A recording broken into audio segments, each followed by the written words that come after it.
Hey, how y'all doing? Matter of fact, you ain't even gotta tell me how you doing. Y'all let me know all week, all weekend, all yesterday, all today. I know how y'all doing. Never mind. You're probably wondering why the fireplace isn't on. Y'all unplugged it. Remember that? All the hashtags, right? Unplug the fireplace. It's unplugged. It ain't coming on tonight. It ain't coming on tonight. I know y'all been waiting to hear from me. So here we are. Oh boy, I don't want to do that. All right. I'm gonna give my takeaways on the game. I'm gonna be fair. And then I'm gonna let y'all come on this live and get your trash talk out. Say whatever y'all got to say. But just know, at midnight, I ain't gonna be on here till midnight, but at midnight, it better end. All right, y'all got till midnight to get your jokes out. But I'm a man. I was wrong. I can accept that. I can eat the crow. I can eat the crow. All right. It's all right. I'm a man. I'm gonna be all right. Got my drink. I'm gonna take it. All right. So let's start with my team because I got some things I want to get off my chest. As a Bulldog fan, I don't know. I don't know what to call that performance. I'm gonna be honest with you because I damn sure wasn't expecting that. I damn sure. I'll start with this. The only bright spot for us, because there was not a lot, but number 22, the running back for the Bulldogs, Jawan Howard. He's a true freshman. A lot of y'all don't know about him because this was his first career game. He did damn good. I mean, he was consistently getting 4 to 5 yards a carry. He was damn good. And it's crazy that we had to rely on him the way that we did. But yeah, he's just a true freshman. That was his first career game. I talked to him. I told him how good he played. He's gonna be a beast down the road. He almost didn't even end up playing college football. That's the crazy thing. He was very under recruited. So he was a positive light for us. What I'm mad at, why did Tyler Smith not get enough carries? This man only was in for like one series and another carry towards the end of the game, and it angered me so much. Tyler Smith literally did everything you asked of him. He was a beast in practice, and y'all only give him one series. He couldn't even get in the rhythm. You don't even get Josh Shaw the ball. Those are your top two backs in the room. Don't even get me started on the play calling. Don't even get me started on the play calling. Every other play is a rollout or a screen. 85% of our plays had to be rollout of screens. And it pissed me off. And then, y'all, imagine my surprise, right? I'm on the field. I'm looking at the South Carolina State. I'm thinking, oh, we got a good chance, man. We got a good chance to come away with this win. And then the game start, and I see this little punter coming out, and I don't recognize him. I don't recognize him. And I was like, hey, who this? Like, where Dyson at? Come to find out, Dyson Roberts suspended. Couldn't stop. He's suspended. So I said, oh, okay, all right, okay, cool. And that the guy who came out there, the punter who came out there, kid's just a freshman. I said, okay, all right, whatever. So imagine, well, not really. It's not my surprise, but I imagine my reaction when he fumbles the snap and barely gets the kickoff, and he comes to the sideline and he's upset with himself. And like, we got to calm him down because the boy just a freshman. And then I look on offense, and I'm looking at our receivers, and I'm like, I know we had a receiver who's at least 6'5". Like Shaq ain't here no more, but we had another one. And I was like, hey, wait, Rakeem at? He was like, yo, Rakeem hurt. Okay. All right, so nobody wanted to tell me this before I was talking all I was talking. Fine. All right. I still had hope. And then slowly but surely, y'all just took that away from me. Now, I'm not going to make no excuses because y'all didn't even have Seven McGee.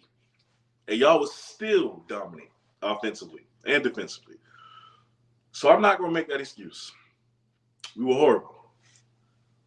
Yeah, the fireplace is off. Y'all wanted to unplug the fireplace, right? It's off. It's up. It's not coming on. It's not coming on tonight. Y'all unplugged it. All right. Now let's get to JSU. Hey, hold on, where he at? You ain't got nothing to say to me. I'm not even cool with you until Monday comes. You ain't cool with me until tomorrow. And you know why. All right. Let's get to Jackson State, because if I keep talking about my Bulldogs, I'm gonna get upset. I'm gonna curse on here. Jackson State. It's gonna hurt me to say this. Do y'all know how hard it was for me? Y'all know how hard it was for me? I'm over here watching y'all make plays, and like I low key want to get excited for obvious reasons until I realize y'all doing this against us, and then I just get mad. Y'all know what it's like. Did y'all ain't even seen my face when Jency scored that? Let's talk about Jency. Let's talk about him. When Jency scored that touchdown, the look on my face was absolute disgust. Disgust. Why? I don't know. I don't know if I'm the only one. I ain't never seen Jency flash no speed like that. Where he get that from? Where he get? He over here running like he got a 4.2, like he got a 4.240. Where you come from with that? You gonna wait till now to pull that out against us? When he took off like that, I got so mad. Then he gonna come to me after the game. What's all that you was talking? Oh, y'all said y'all was gonna win. Leave me alone, Jency. He out here running, scatting like that. Like boy, all right. Back to this offense. Jason Brown. Amazing, man. Amazing performance. 25 of 29. The boy only had 4 incompletions. My God. 356 yards passing. 3 touchdowns. We know the receivers, did a great job, but man, Jason looked so comfortable in that pocket. Jason looked so comfortable in that pocket. It made no sense. Like, I'm sitting on the sideline and I'm watching him, and the man did not look rattled at all. And don't get me wrong, South Carolina State got a few good hits on him. Didn't rattle him at all. Didn't rattle him at all. He stepped up in the pocket, made the throw. Every time. Every single time. Irv Mulligan, though. Let me tell you about Irv. So, I'm in the team hotel Friday night. All right, obviously, y'all saw me on Ken and Zoe's live in Rochelle. After that was over, I saw the office coming out of a meeting, and I ran into Irv. And I was like, for those of y'all who don't know, Irv is from Beaufort, South Carolina. That boy literally lives like 35 minutes away from me. You see what I'm saying? Like, if he was here, I could just pull up. I talked to Irv, and I'm like, hey, bro, you a low country boy. Like, it's different for us. Y'all know you from the low country, dog. Ball out tomorrow. And he was like, I got you. Like, don't even worry about that. Like, Irv, I know I told you to ball out, but you ain't had to do all that. Like you didn't have to do all that. Like, you didn't have to have like over 100 yards and just 11 catch. I didn't mean go that hard, bro. Like, I just, I didn't mean do all that, bro. You didn't have to do all that. I'm giving you like a pep talk because we from the same place, bro. Like, you didn't have to do what you did. Then he gonna hit me up on Facebook. Hey, you got the videos of me running. Send that to me. Irv, I shouldn't have did it. I almost didn't do it. Like, boy, I almost didn't do it.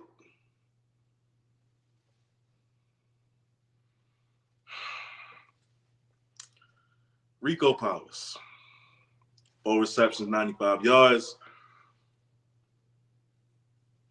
That was damn good football he played. Damn good football he played. Him and Jency and the rest of them. What I can't understand about this receiving core, right? How the hell? How is they so? They running out routes and they just open. Ain't nobody buying. They just open. Now y'all Chad Johnson with routes now. Now y'all just out here running routes to perfection now. Since when? Come on. All right. The fact that y'all did all of this without no 7 McGee, it's kind of scary. It's kind of scary. Y'all did all of this with no 7 McGee. Y'all gonna have him back next week for arguably the most important matchup of the season versus FAMU.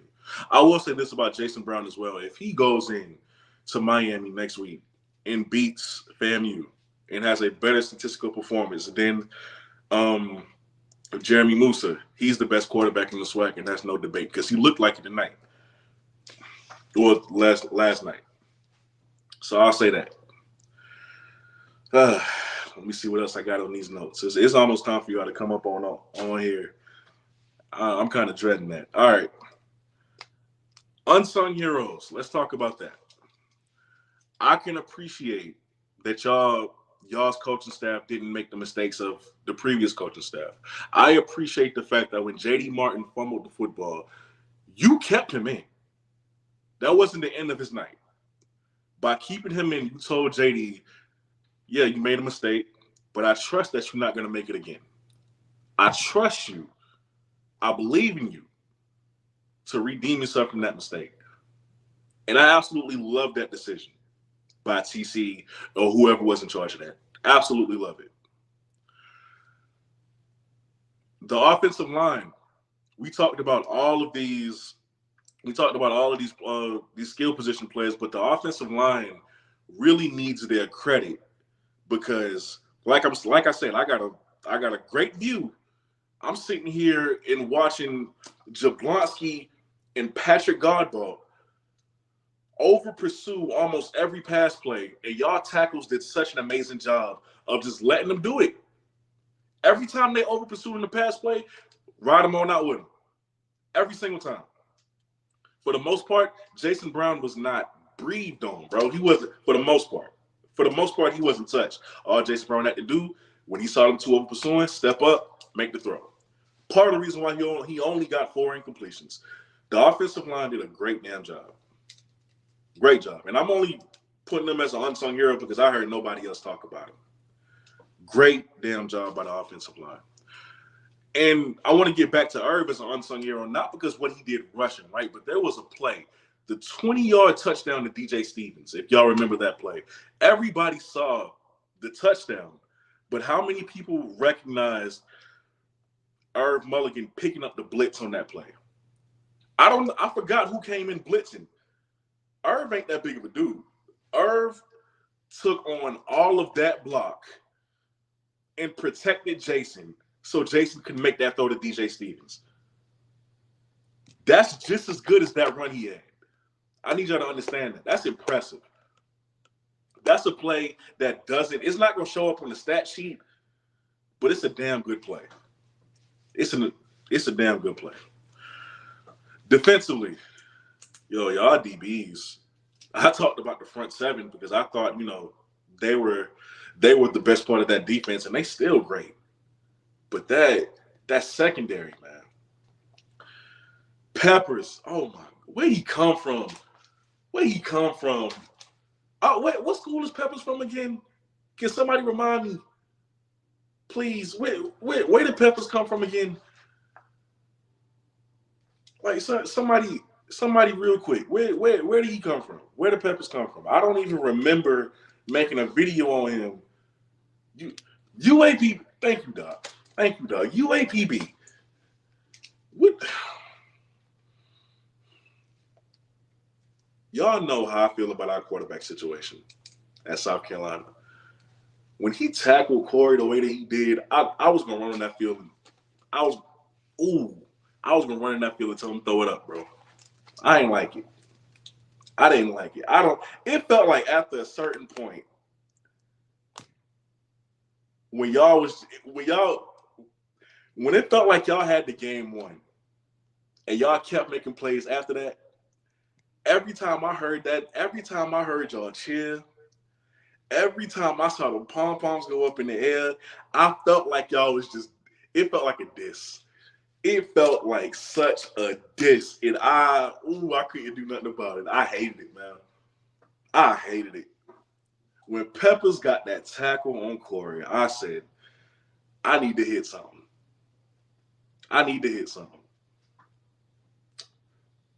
Peppers, Asayas, and Keegan Callaghan. Those three. First of all, Asayas, for this to be his first game back in damn near 2 years, you see why he's a top 50 draft eligible safety, man. He's just good. Asayas is just good. Flying around. For his first game back, he played really good, man. He played really good, bro. I mean, flying around everywhere. I talked to him after the game, too. He lucky he my dog. He lucky he my dog, man. Those DBs, they were damn good. Maurice Harris did a very exceptional job. Before I even get to Maurice Harris, right, let's also talk about the execution of the offense. Almost every play, exceptional. Exceptional execution all around. You rarely ever seen anything went wrong. Everybody was where they were supposed to be. The offense looked like they were just on one accord from the beginning. They were just prepared. Maurice Harris, though, I can appreciate what he did. I can appreciate what Maurice Harris. Shout out to my brother HBCU Nightly. That's my guy right there, man. Make sure y'all check that out on Twitter, man. Great show.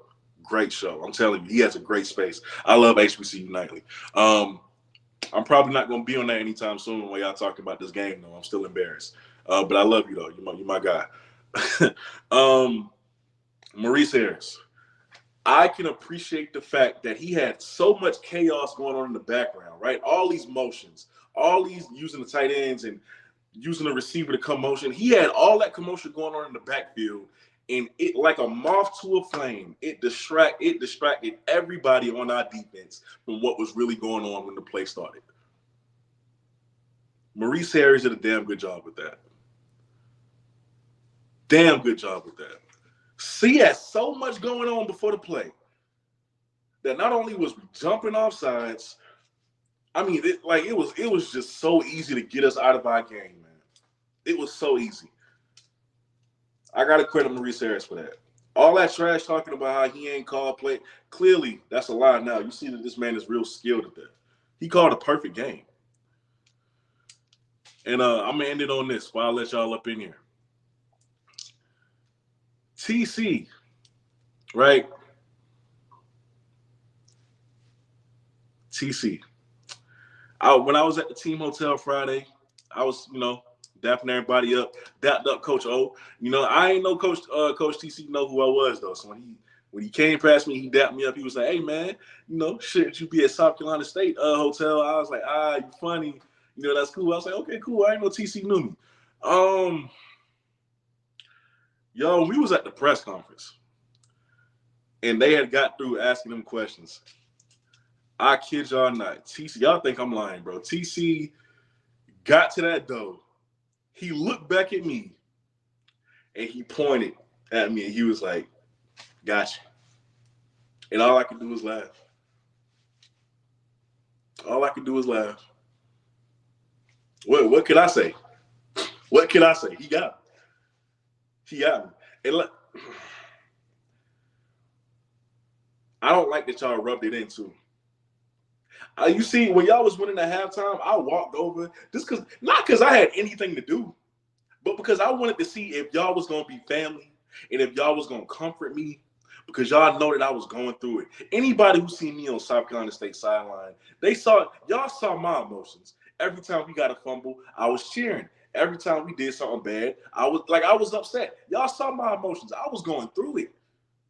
So I walked over there at halftime, and I just wanted to see if y'all was gonna be some comfort to me, because y'all know this is hard for me. Y'all already knew that night was gonna be hard for me, watching two teams that I really like go up against each other. But what did y'all do? What did y'all do?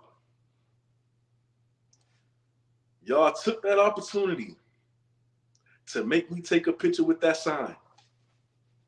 And I did it because, I was losing the bet, so I did it. Y'all took that opportunity to laugh at me and call me over there just to say I was wrong. I ain't gonna forget that. It's on Twitter, Timona. It's on Twitter. I'm not gonna help y'all find it either. I hope y'all don't find it. Y'all took that opportunity, man. And I won't forgive y'all for that. Y'all ain't even offering me nothing to drink, nothing. Like, I'm thirsty. I've been out there all day. Y'all just laughed at me. It was like, oh, I told you so. Ain't nothing funny right now. But it's cool. It's cool. It's over with. I'll let it go. And last story. The game is over. I go. Y'all know Jency done said something to me, because Jency just a trash talker. He had to say something to me. All right. K5, he laughing at me.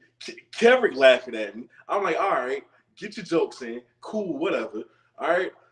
I'm walking in the tunnel because I'm trying to get to the press conference room.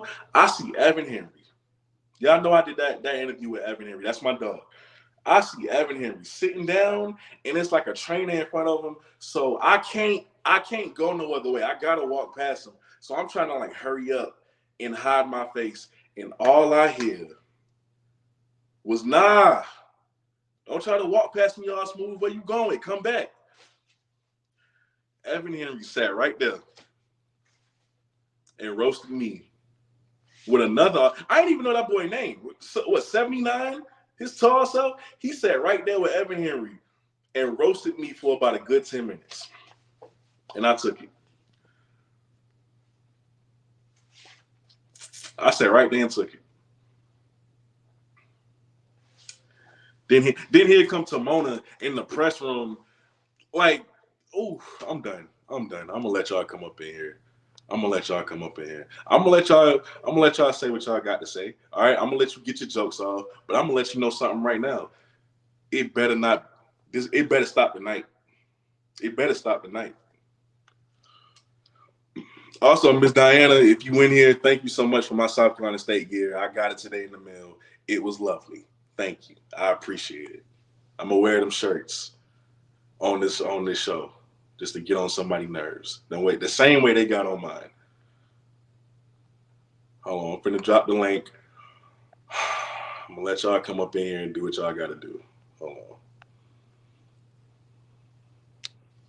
Boom. All right. There's the link. Y'all gonna have a couple minutes to get y'all jokes off, and I'm gonna go on to the next person. Do what you gotta do.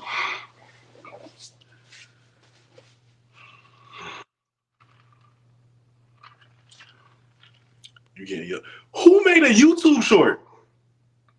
Who was it? Lightsey? I bet it was Lightsey. Hey, Mr. Ford. Hey, how's it going?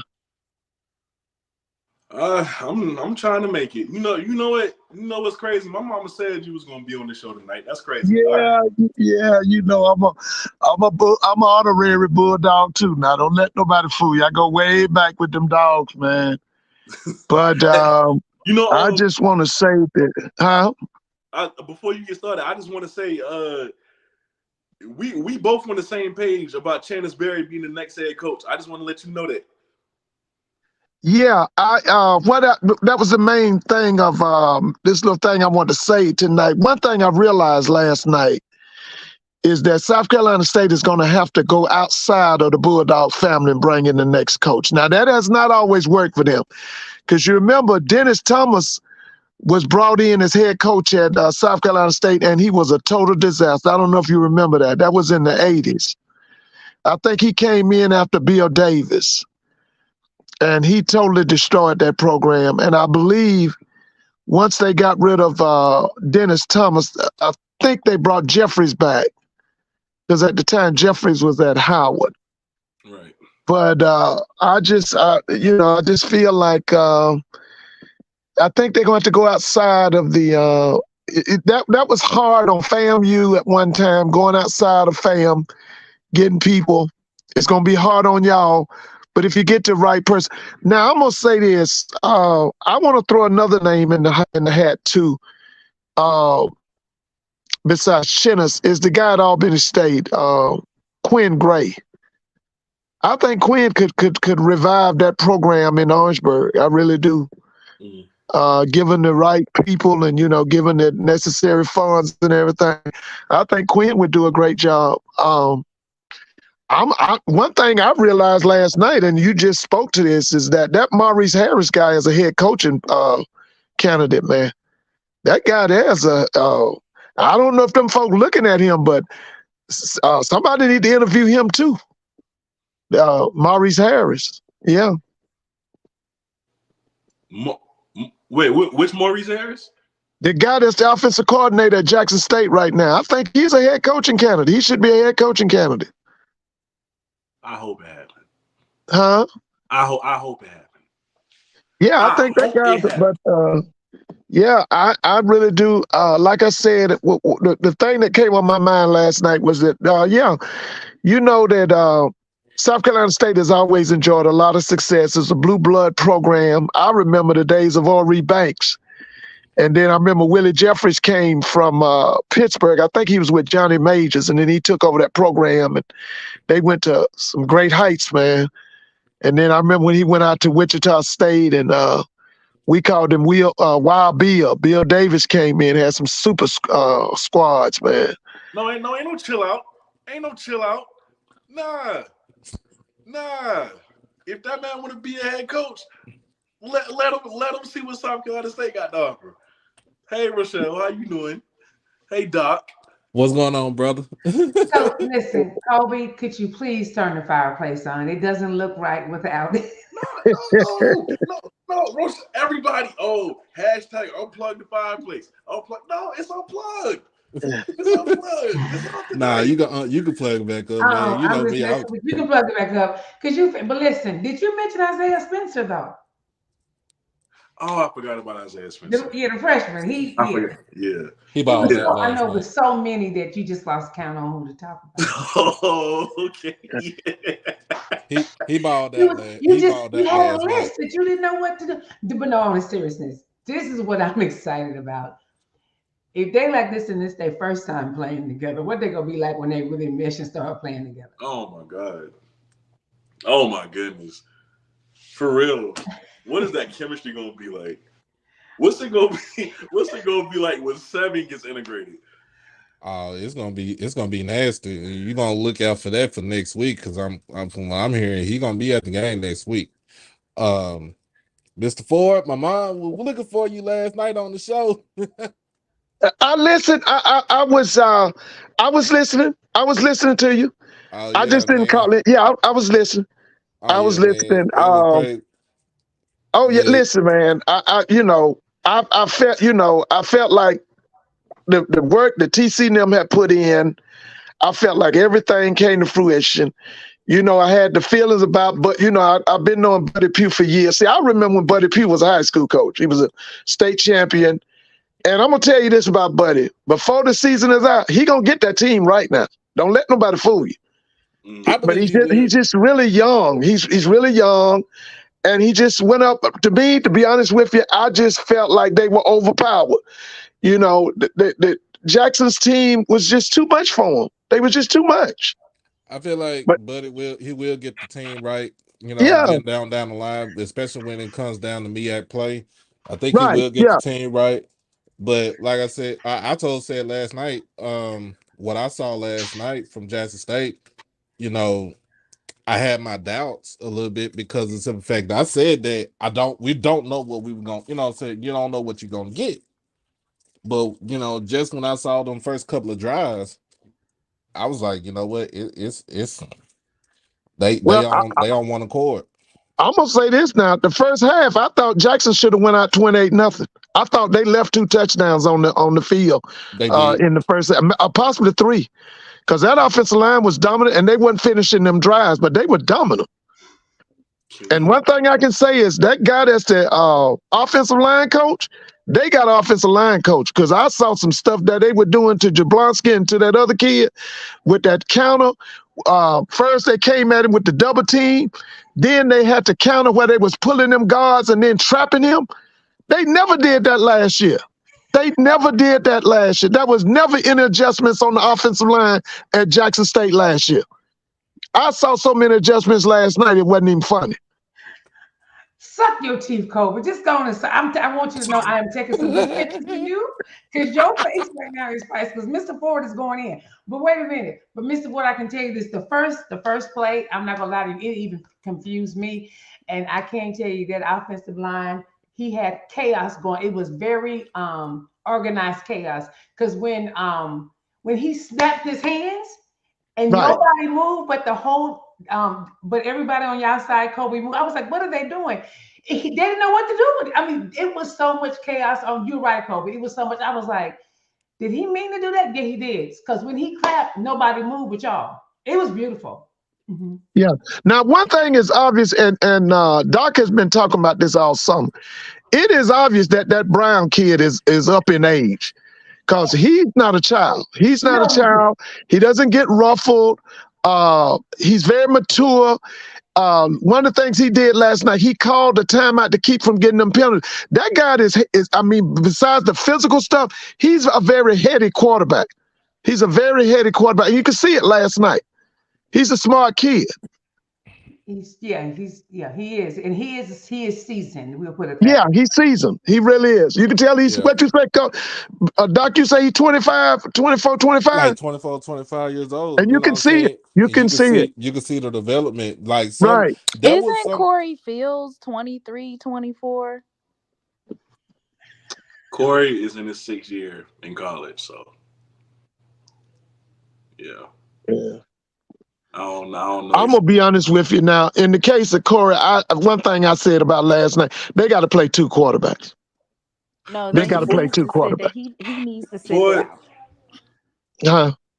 When you got that, see, let Corey be the thrower, but you got to play 2 quarterbacks. If you're in that situation, and I don't be surprised if Coach Pugh doesn't play 2 quarterbacks from here on out. That's my. You got to play 2 quarterbacks. That's my problem. He waited so long to pull the plug on Corey. Yeah. And we got Andre waiting right there. Yeah, once he started playing terrible, y'all, like when you started playing terrible, like, yeah, just pull him, because you got to say, like, you got to save at least the face of the team and try to do, try to do something positive in order for to get the team morale back up. But just to me, I'm gonna be honest with you. The OC called a horrible game last night. The OC for South Carolina State he called a horrible game last night. A brand new offensive coordinator that Kobe Orr introduced us to, right? Kobe, you said he's a new offensive coordinator. He ain't really. Well, let me say this. It wasn't but so much he could do because that defensive line was too dominant. See, when that defensive line is that dominant, I mean, yeah, you can call play, but it was it's only so much you could do. Kobe, They were too dominant last night, man. Jackson State was the situation, Kobe. It was a whole situation. Yeah, they were too dominant up front. Okay, y'all was, yeah. Oh, I just wanted to I wanted to just quickly say that I am so excited for our offensive coordinator. Just because at this point you don't know what type of offense we're gonna run, which with Jackson State, even though we were able to run through the SWAC and they knew it was an air raid offense, the first half had you thinking Jason Brown's not like that. Oh, you guys are just going to run the ball. I thought you guys thought he was good at throwing. So the first half, it was kind of like he's not like that. The second half, now you're over here stuck because you don't know if they're going to run the ball, throw the ball, use their running backs, use the tight ends, or if Jason Brown is going to throw deep. You just don't know. They can do a lot with him because I like the way they utilizing them tight ends. Yeah, the tight I ends like with that. the tight ends going in motion and setting Yeah, I themselves in like that, place. man. You know, Yeah. It was all right. It's all right. It's all But right. see, But you know what though? the motion helps you determine whether they are in a zone or they are in man to man. And when your quarterback knows that, that half the battle is won. First of all, Kobe, stop with those faces. Because you know everything we're saying is the truth. Not truth, but the truth. You wait till I post these pictures of you up here acting up. You acting like a little spoiled brat on your own platform because you know we tapped that butt last night. Cause all bad.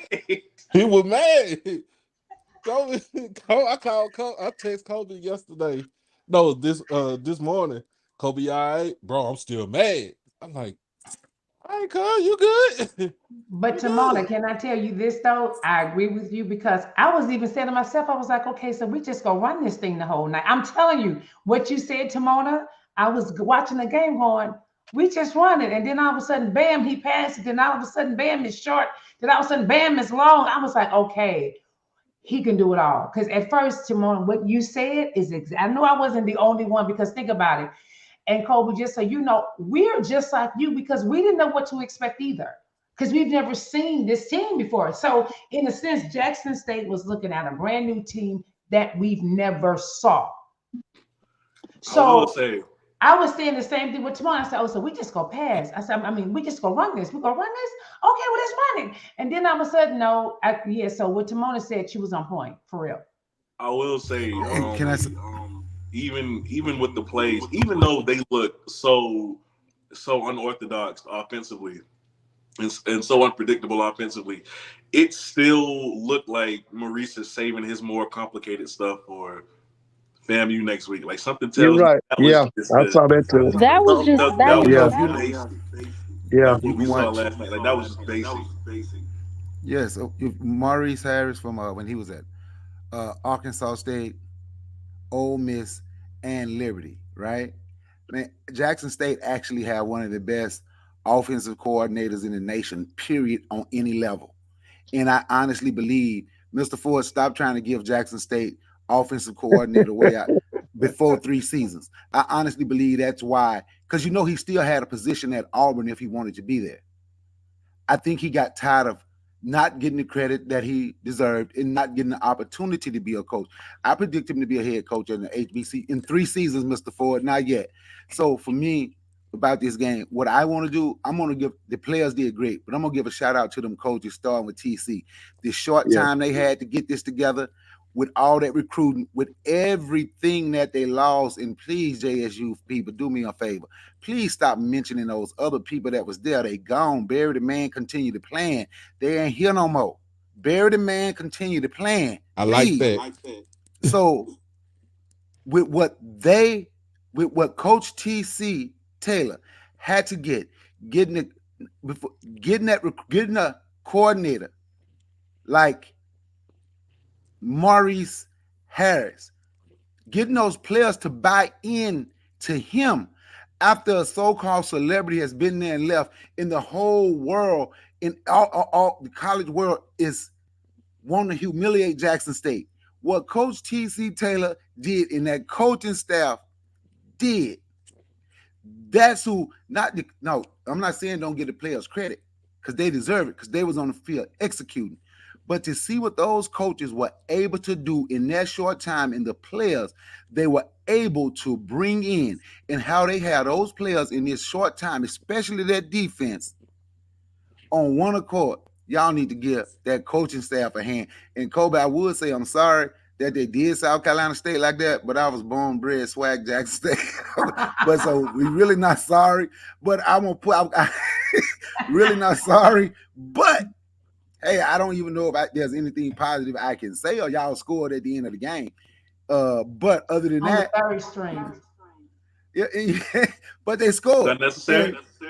And that tight end made a nice catch at the end too. Yeah, but you know, but I'm gonna tell you, I kind of, because I followed Maurice Harris somewhat, like I said, when I heard the rumors of them getting the coach at Ole Miss, the one who ain't there no more now at Auburn, I can't even think of his name, Hugh Freeze. Arkansas State, go look at his offense at Arkansas State. Look at his offense at Ole Miss. Look at his offense at Liberty.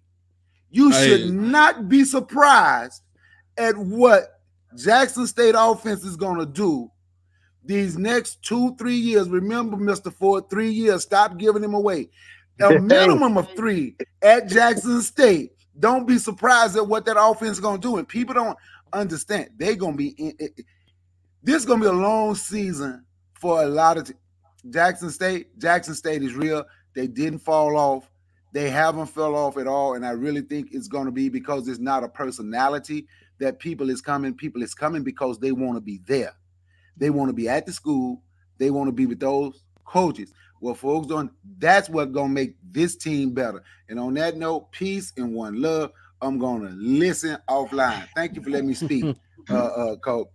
And Kobe, one more thing he said, I don't know if y'all didn't notice this or not, but Coach TC was on the other side. I mean, Coach T was like literally out of the way, and he just gave the offensive. He gave the OC all reins. Like he was, because Coach TC said he was going to be like the CEO, and he was going to let his coaches coach. So I was checking him out on a timeout. Did you see that, Mr. Ford? TC wasn't even in the huddle. Yeah, no. He's got a great staff. I think this staff is outstanding. But now, one thing I do want Coach Bradley to do is throw out that 3-3-5. I do not like that defense. I don't like that. In the 3-3-5. I never like a 3-man front either. Like I don't like that. It's that 3-3-5 because to me it's got natural creases in it, and people can run on it. But the linebackers picked it up though. When he did the 3-3-5, the linebackers picked it up. But I think he was in multiple sets on the defensive. He did. But I just don't like that 3-3-5. You're right. He was in multiple sets. I just don't. I like them when they either come with that 50 front, that 40 front, that 3-3-5 when he goes with them 3 down linemen and 3 linebackers and 5 DBs. If you run up on a good running team, they're gonna crease you to death. Listen, I agree. Somebody said, could you drop the link? But no, Kobe, I just want to thank you for being such a good sport. And I pray before I leave, my nephew, that you turn back on the fireplace. It's not the same. We love you because this is, you know what you said, I got it. If we wasn't playing with y'all, against y'all, you would be rooting for us. So I know you are torn because what I can say, you have represented J State well during this time of representation. So I'm going to now go off of your air, but I just want you to know it's okay to turn the fireplace back on. It's okay. We still love you, but listen. Oh Lord, I was trying yesterday. I was watching the game, but I was getting hit up on Messenger yesterday and Instagram because I'm like, dude. Like I had an eventful weekend just on Friday, like seeing my mama go viral. Yeah. After the game, I can't wait till next Sunday, y'all. I can't wait till Willie go against these people. That's gonna be a game next week. That's gonna be a game. I'm excited. I'm excited. Yeah, I am too. I can't wait. I can't So wait I'm till next excited Sunday. because she get ready to go to Miami. Yeah, She that's like, that's gonna be a battle down there, boy.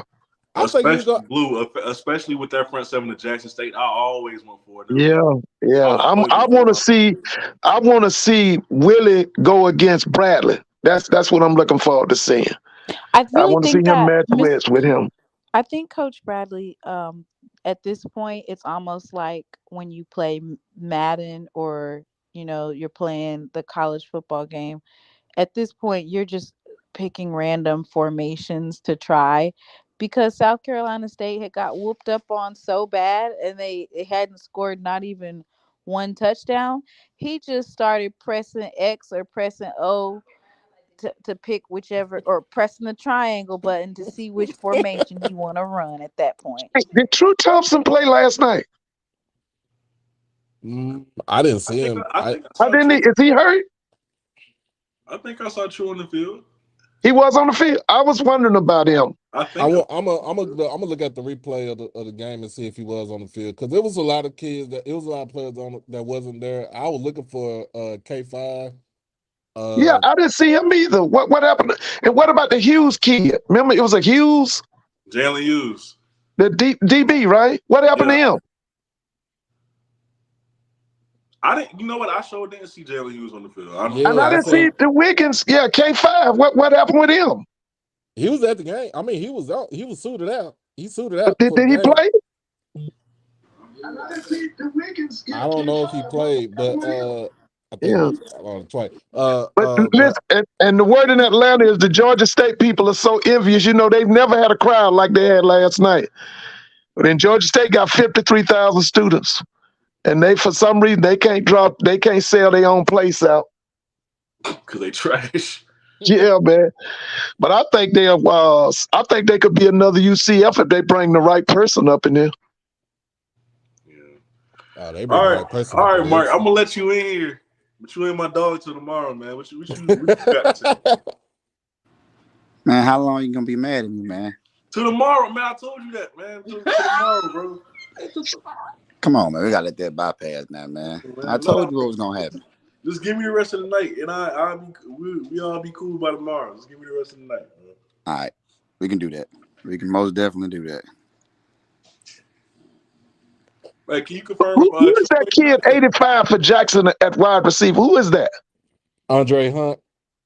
He's the fastest. He's the where's he from? Because he can. Yeah, he can. Team.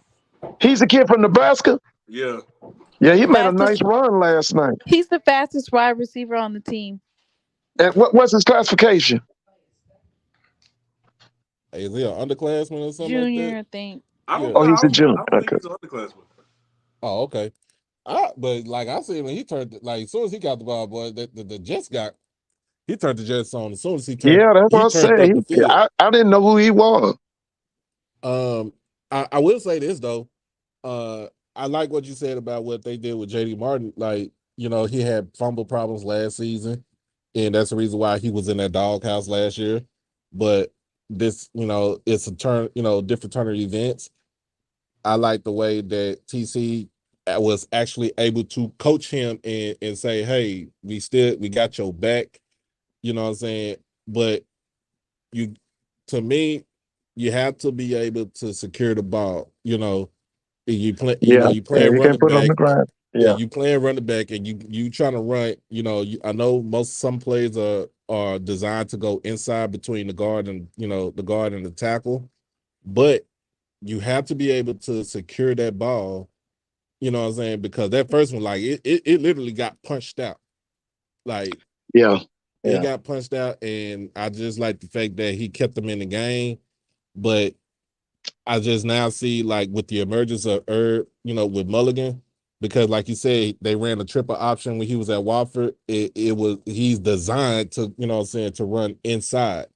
Like he does, it doesn't matter if you run inside, outside, counter, drop, whatever that offense is going to be tailored for, whatever they call on the offense, he's able to do everything. But like you said, I also like when he picked up that blitz, and that was very impressive. That was impressive. Because you didn't last season, you didn't see a lot of our running backs pick up blitzes. I know Savion, he picked blitzes up last season, but this year I look, that was good because now it's with FAMU and see how their defense is. If they start blitzing, like if he be able to pick up a blitz again to keep that jersey clean for Jason Brown, then that'll be the tell. But I would also say this. If we play like that again on Sunday, Willie, the SWAC is in trouble. The SWAC, seriously, the whole SWAC is in trouble. I think it'll be a better matchup though because of those pieces that FAMU has. Yeah, I think it's gonna be a good game. I think that's gonna be a big game, man. By 40. Jackson State by 40. I think Jackson State wins, but I don't know if it's gonna be by 40. That's what y'all said this past week too. No, you didn't hear me. I told you 3 touchdowns. Didn't I say that, Doc? He did say 3 touchdowns. I told you 3 touchdowns. I said it was gonna be by 6. I'm picking by 6. I'm picking Jackson to beat Bam, but I don't think it's gonna be no runaway now. I don't believe that. He ain't gonna get them 27. The only thing that we were missing, we missed about, I would say, 2 defensive touchdowns. The punter, he must have I don't know if he had oil on his hands or something. That was that boy's first game. All right, he fresh out of high school. Don't do that. Okay, so we was just talking the other day, Kobe, and you said that the other punter that was giving us the work in the Celebration Bowl was still suspended. I did not know he was suspended until I got there. Nobody knew he was suspended. Oh well. Don't do that boy like that. Do what? He looked like he had oil in his hands. That was listen. If that was Aubrey Miller, that would have been a touchdown. Which I'm sure they didn't. They just didn't blitz him. I don't know what happened, but that right there was at minimum a safety. At minimum. Yeah, they were setting up for the return. That's why you're right. They didn't blitz him. They were setting up for the return. That was a at minimum, he should have been tackled into the end zone, or Jackson State should have recovered that misstep. They had 2 opportunities to take it in there for a touchdown. So next week we have to get the defensive touchdowns to add to this score. If it would have been the defensive touchdowns, then we would have had about 50 points on there. So I'm one thing about that is that Jeremy Musa, his decision making, he's gonna give you some picks. He's gonna give you some opportunities for some picks. Just capitalize on it. Yeah, I'm gonna say this though. When I saw the game yesterday in the first half, we left probably about 17 points off the board. That's the first half. Yeah, I felt y'all could have went out at least 28-0 first half. Mm-hmm. Because that offensive line was blocking. They just didn't finish off them drives. I was gonna look at 31 DJ, yeah. Too far, man. You're going too far, DJ. I'm gonna let you live this time. All right. Continue. But one thing about I know one adjustment Willie is gonna have to make. Willie ain't gonna be able to play without them tight ends. With that front four that y'all coming with, he's got to play with the tight ends. Because if he don't see that, like you just said, Jeremy has to be max protected. Because see, once you run Jeremy out the pocket, he's not a dual threat. He might can escape it, but he won't. He's not able to throw the ball. They gonna have to play 1 and 2, possibly 3 tight ends against Jackson, because Jackson's defensive line is overpowering. And if they try to come out there and play without them tight ends, Jackson gonna hurt them really bad. They gonna hurt Musa, because with that defensive line there, you got to play them tight ends. Juice Reynolds with the quarterback hurries. And poor Jeremy Musa, he's like a statue. Yeah, that's what I'm saying. He has to be max protected. He's a Dan Fouts. He's got to be max protected. Did you see Julius Peppers? Mr. Ford, did you see Julius Peppers? Yeah, I like it. That's 13, right? Is that 13? Yeah, he tackled. Oh, I like him. Oh, yeah, I like him. Another multiverse.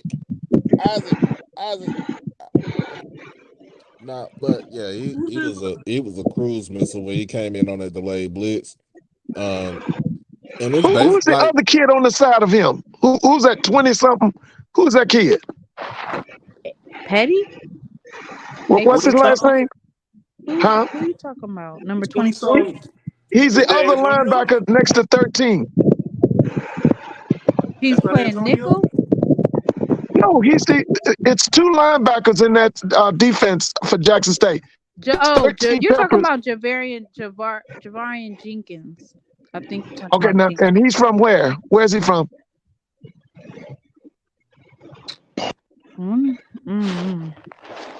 Doc, where's he from? Oh, no, Alan Walker's number 0. let me see. Arrington. Oh, yeah, KJ Arrington is the one that had 7 tackles yesterday. What was his number? I can't really get off of here because if I get off of here, then it'll get off the thing. But yeah, somebody said it was Javarian Jenkins. He's from Hattiesburg, Mississippi. Oh, he's from Hattiesburg. Okay. But What's his classification? he's an upperclassman though. Okay. I need him to step up a little bit more. Background.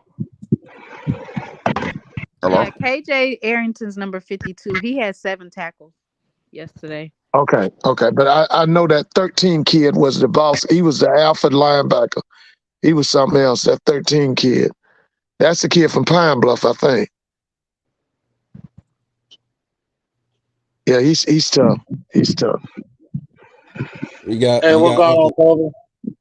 What's going on, Ford? Good. Hey, Mr. Ford, Doc, Hey. G. Look here. I'm not gonna be on that long. I would rather sit back and listen. But I'm not. I got on late and I didn't hear your. We could barely hear you. I said I got on late and I didn't get a chance to hear Mr. Ford's analogy. But I don't think Carolina is all that bad. You know, Dion talked about domination. That's what happened yesterday. I want to ask y'all something. I not you all. I want to ask the haters and the DDRs that's in the chat. Okay, if any one of the SWAC or MEAC schools played Alabama or one of the top tier schools in the SEC, what do you think would happen? The same thing what happened to them is what Jackson State did to SEC, South Carolina yesterday. I know I'm not saying that Jackson State is the Alabama of the SWAC, but they got a damn defensive line and offensive line just as big as they are, and got depth to go along with it. They made that and coaching. I'm gonna get to that, Mr. Ford. I'm gonna get to that, Mr. Ford. Okay. Because see, TC should have coached the Celebration Bowl last year, and we would have had that win. Yeah. A coach don't need that many players. He just need a couple of good pieces, and if his motivational skills can motivate, they can move mountains. David was a child when he killed that giant. Yes, he wasn't no grown man. So I want people to know that. That's what happened. Stop saying that team is lousy. You know, you sound foolish when you say that. Because this is the same quarterback that beat Shador 2 years ago.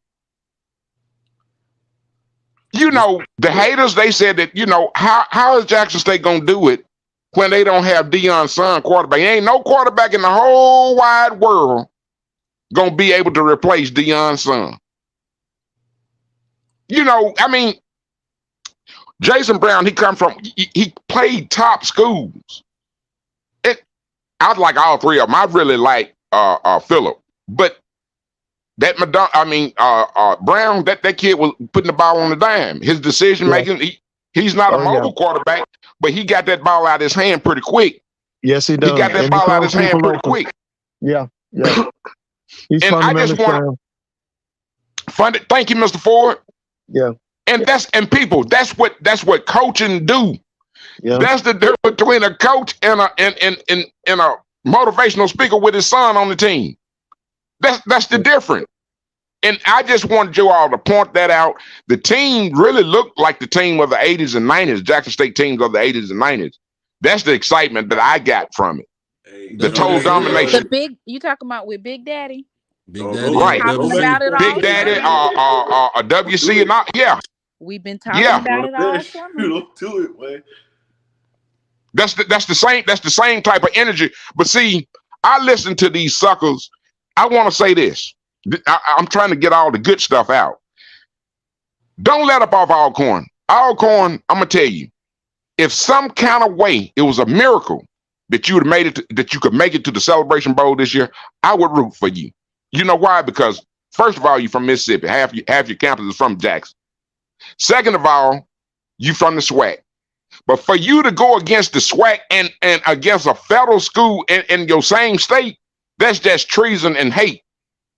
So you deserve this ass whipping you gonna get this year. And I hope they put 50 on you. I wish they put, I'm gonna come on every show and I wish they put, I don't want them to let up. That was just pure hate. Now, I'm gonna tell you something else. I'm gonna tell y'all young folks something. This is why it's asinine and stupid for you to try to argue with somebody twice your age. He said that he never seen Jackson State win no championship. I've been following Jackson State since 1978. That was before they put the U in, before they put the horseshoe in the damn stadium. Grambling and Jackson State. I've been following them ever since. I can't tell you every year that they don't won a championship, but I know I've seen at least 7 to 9 championships during that time frame. We used to get in that ass all the time until, I know we don't want to hear this name, until we got that Bell joker. The minute that Jackson State signed Bell, he set the program back 7 years. The very second he signed the contract. Oh, I know what I'm talking about. I just want to sit up there. I want Mr. Ford to point out on all these good points, and I'm just going to hang up. Thank you for taking my call. Hey, thank you, Corey. Mm-hmm. Nothing but the truth. And the church say amen. Amen. Hey, drum major, bro. I'm trying to warn Well, you, bro. I want to say go this. back You and remember forth with KJ. Zoe said that it wasn't going to be but 25,000 in Miami for that Orange Blossom Classic. I don't believe that. I believe we're going to see a big crowd next Sunday. I'm thinking at least 40,000 will show up for that game. With that show that they put on last night in front of the world, you on ABC, and you that dumb, and you gonna tell me ain't but 25,000 people gonna come to that game? I'm not buying that. They must be finna drive. If you don't already got your flight to Miami, It's 1 million black people down in South Florida. okay, you gonna tell me they can't get 40,000 of them to come to the game? Okay, you thinking it's gonna be outside of the HBCU realm? I'm just thinking if it's 1 million black folks in South Florida, 40,000 of them can come to that game. Because remember, Zoe said that they'd be lucky if they got 25 or 26,000. Hey, my God. I think he was talking about JSU fans. Maybe he was talking about. Well, I'm just saying I can't see that game with less than 35,000. I can't see that game with less than 35. I'm thinking at least 40, 45 next week. Because that's going to be, listen, that's going to be a showdown at OK Corral. That's Jeremy Musa versus the Brown kid. That's 2 gunslingers. This what we live for. Yeah, the only thing that I could picture even stopping people from going to that game is the heat. Outside of the heat, they should be there. And but it's supposed to rain all next week, right? It should cool off next week. It's a tropical storm, but it's not going to affect anything in Miami. It's going towards the Gulf part of the Panhandle. What's up, Zoe? What's cracking? I just told him so. Remember, you said it wasn't going to be but 25,000 at that game. I'm disagreeing with you on that. I feel like it's going to be at least 35 to 40,000 at that game in Miami. It ain't going to be. We'll see. Okay. Yeah, we're going to see. But this is a major. This 2 of the top black quarterbacks here. I heard somebody mention that this team looked like an old school Jackson State team. I could have sworn that I said that way back in March. You said that. You did say that. You said that. You said that on. Yeah, you did say that. You said that with me. Daddy. I told y'all. Yeah, you said that. This team of the TC Taylor is gonna have a W.C. Gordon feel to it. And you can see it. You can see it.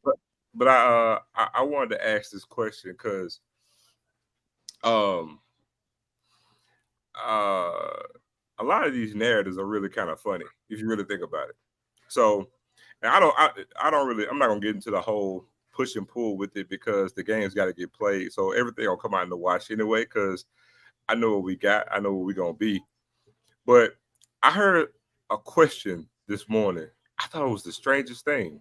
The question was, is South Carolina State that bad or is JSU that good? And I got to thinking, and I said, Zoe, and I don't even talk in third person, but I'm like, Zoe, wait a minute. We had a part in how South Carolina State looked. But the other part of that is, let's just go back a year earlier. We beat FAMU way worse than we beat South Carolina State. Did anybody ask last year, was Jackson State that good or FAMU that bad? No, they didn't. Nah. No, they didn't. And we beat FAMU way worse than we beat South Carolina State. Way worse. Matter of fact, we beat FAMU worse than North Carolina beat them. That's a bar. And so, but nobody asked that question. Then I hear, oh, well, you know what, this game, South Carolina State was so bad that we didn't learn anything. And I'm like, that's hogwash. Because I'm going to tell you this. I'm glad you missed it, Jency. But the thing is, everybody want to put South Carolina State in a casket, but it's a whole season to be played. They always start off like that. But even if they didn't, it's still a season to be played. Oh yeah, he gonna get Buddy will get him right. The thing is, the point that I'm getting at is, as bad as we beat FAMU, they didn't lose another game. Now I'm not coming here saying that South Carolina State is not going to lose another game. But what I'm saying is, as bad as we beat FAMU, nobody asked that question. Nobody said, "Damn, is Jackson State that good or is FAMU that bad?" But it's like I gotta ask that question because it's almost like it's a dig at JSU in a sense, if you really want to be real about it, right? It is. Because here's the thing. You can't say South Carolina State is just so horrible. Not when Jackson State got 70 new players. We got brand new trainers. We got to get a new restaurant in the city because Johnny T gone to Colorado. I mean, we can't have all this. We can't have all these and all these questions and all this we don't know. But then the moment we find out anything, we just gotta. But damn, South Carolina State looks so horrible because for as bad as y'all make Corey Fields out, the team that y'all prop up, Corey Fields beat them. You know what I'm saying? And so I'm saying it's to be continued because what if South Carolina State actually end up having a good season? Because it's not like it's not out of the realm of possibility. Because last time I checked, that same quarterback who didn't look good yesterday, he beat North Carolina Central last year, didn't he, Kobe? He 3-0 versus North Carolina Central. Okay, then. Hey, so you know well as I know, they got to move that goalpost. That goalpost is heading down 75 South as we speak. Yeah, but here's the thing. It's like I could see it before they even do it because I know who I'm dealing with. You know what I'm saying? So I'm gonna say this. I'm gonna be quiet because when it comes to that whole goalpost movement, and we knew it was gonna happen before it happened, right? We knew this. We saw it coming. Exactly. So even this whole thing about Jason Brown, oh, he ain't good. I ain't say nothing. I was just like, okay. Then I hear this narrative about the short passes, right? Oh my God, he was throwing these short itty bitty passes. That's why he had a great completion percentage. But if y'all go back, and I'm actually watching the game right now, the majority of Jason Brown's passes were intermediate throws. We want to talk like a quarterback. Every throw got to be above 15 yards. And if they ain't, then it's like, we dinking and dunking. Well, I got a question. Who's the best quarterback that y'all say is in the conference? Ain't it Musa? Okay, then when we play us next week, I want y'all to count how many passes that he going to throw 15 yards because it ain't going to be a lot. Y'all got to stop with this narrative about anything that's a highlight for JSU. I got to underhand it because the numbers don't lie. Yes, he completed a pass to Jesse Riley that was short that Jesse took to the house. Shout out to my nephew. Where you get that speed? I ain't never seen you run that fast before, Jesse, bro. He ran must have been watching us because I've been told y'all how fast Jesse Riley is. That's Kyle. I ain't never seen Jency run that fast. Jency was the one that was running against Prime when Prime was first touchdown on campus, and he had that race. Y'all don't remember that? You want to take off all of a sudden. Matter of fact, yesterday morning, I told everybody who my breakout player for the game was. I said, it's going to be Jesse Riley. But let me add this. So go back to the game yesterday. Jason Brown had more intermediate completions than short completions. And then also for the people who say that he dinking and dunking, we gotta start today. I want y'all to put in the chat. I want y'all to tell me, please answer the question: what constitutes as dinking and dunking? Give me the yard marker. Is it 5 yards? Is it under 5 yards? Is it between 7 and 8? Let me know what constitutes as dinking and dunking. Because to me, anything over 8 yards, because you know the great Aaron Rodgers in the NFL, you know, he had like 9 yards completion. So I guess y'all say he dink and dunk too. Tom Brady, they call him the GOAT. He do the same thing. I'm just saying, because now on one end, we say we want our quarterbacks to take what the defense gives us. My new quarterback does that, but he dinking and dunking. So he got these 5-yard completions. That's why he got a good completion percentage. I'm gonna say this, and I'm gonna be done. My guy came in his first start. 22 straight completions. Okay? That's a record for the SWAC MEAC Challenge. Most passing yards in the SWAC MEAC Challenge. Best completion percentage in the SWAC MEAC Challenge. But he ain't good, though. Boom. Well, whoever say he ain't good don't know what they talking about. The coalition. They're a damn fool. The coalition. Yeah. Like I said, I'm looking forward to the game. I can't wait. I'm ready for Sunday right now. So I think it's gonna be a showdown. When it comes to this matchup, like what's the matchup that gets you excited the most though? Is it the wide receivers and the DBs? The air game, yeah, definitely the air game. But you're gonna see a lot of running too. Like he said, one thing you saw last night, TC is brought back the physicality. There's no more all that finesse stuff. They physical, man. And for everybody, hold on. I want to tell you this, Kobe. Remember I told you a while back? I said, Kobe, don't ever focus your numbers on who watching. And you do great numbers, by the way. Because we said we don't know who watching. I just want y'all to know, me and Ken was in the press box. We watching the game, but we got the game on our phone watching it live, right? Now, y'all know your boy came back months ago and I said, y'all do know TC stands for the coach. I just want y'all to know that I love the Jay Walker. Came on America's broadcast channel, ABC for the short people, and actually came on and said, y'all do know TC Stanley, but he said it's the coach. Me and Q looked at each other, we said, I know that who I think it is. And I know he just said what I thought he just said. Because ain't nobody said that. No, man. Oh, for sure. So it just goes to show you, dog, they watching. They watching. Appreciate that, Jay. I would have been hyped off that. I would have been hyped off that. I ain't gonna lie.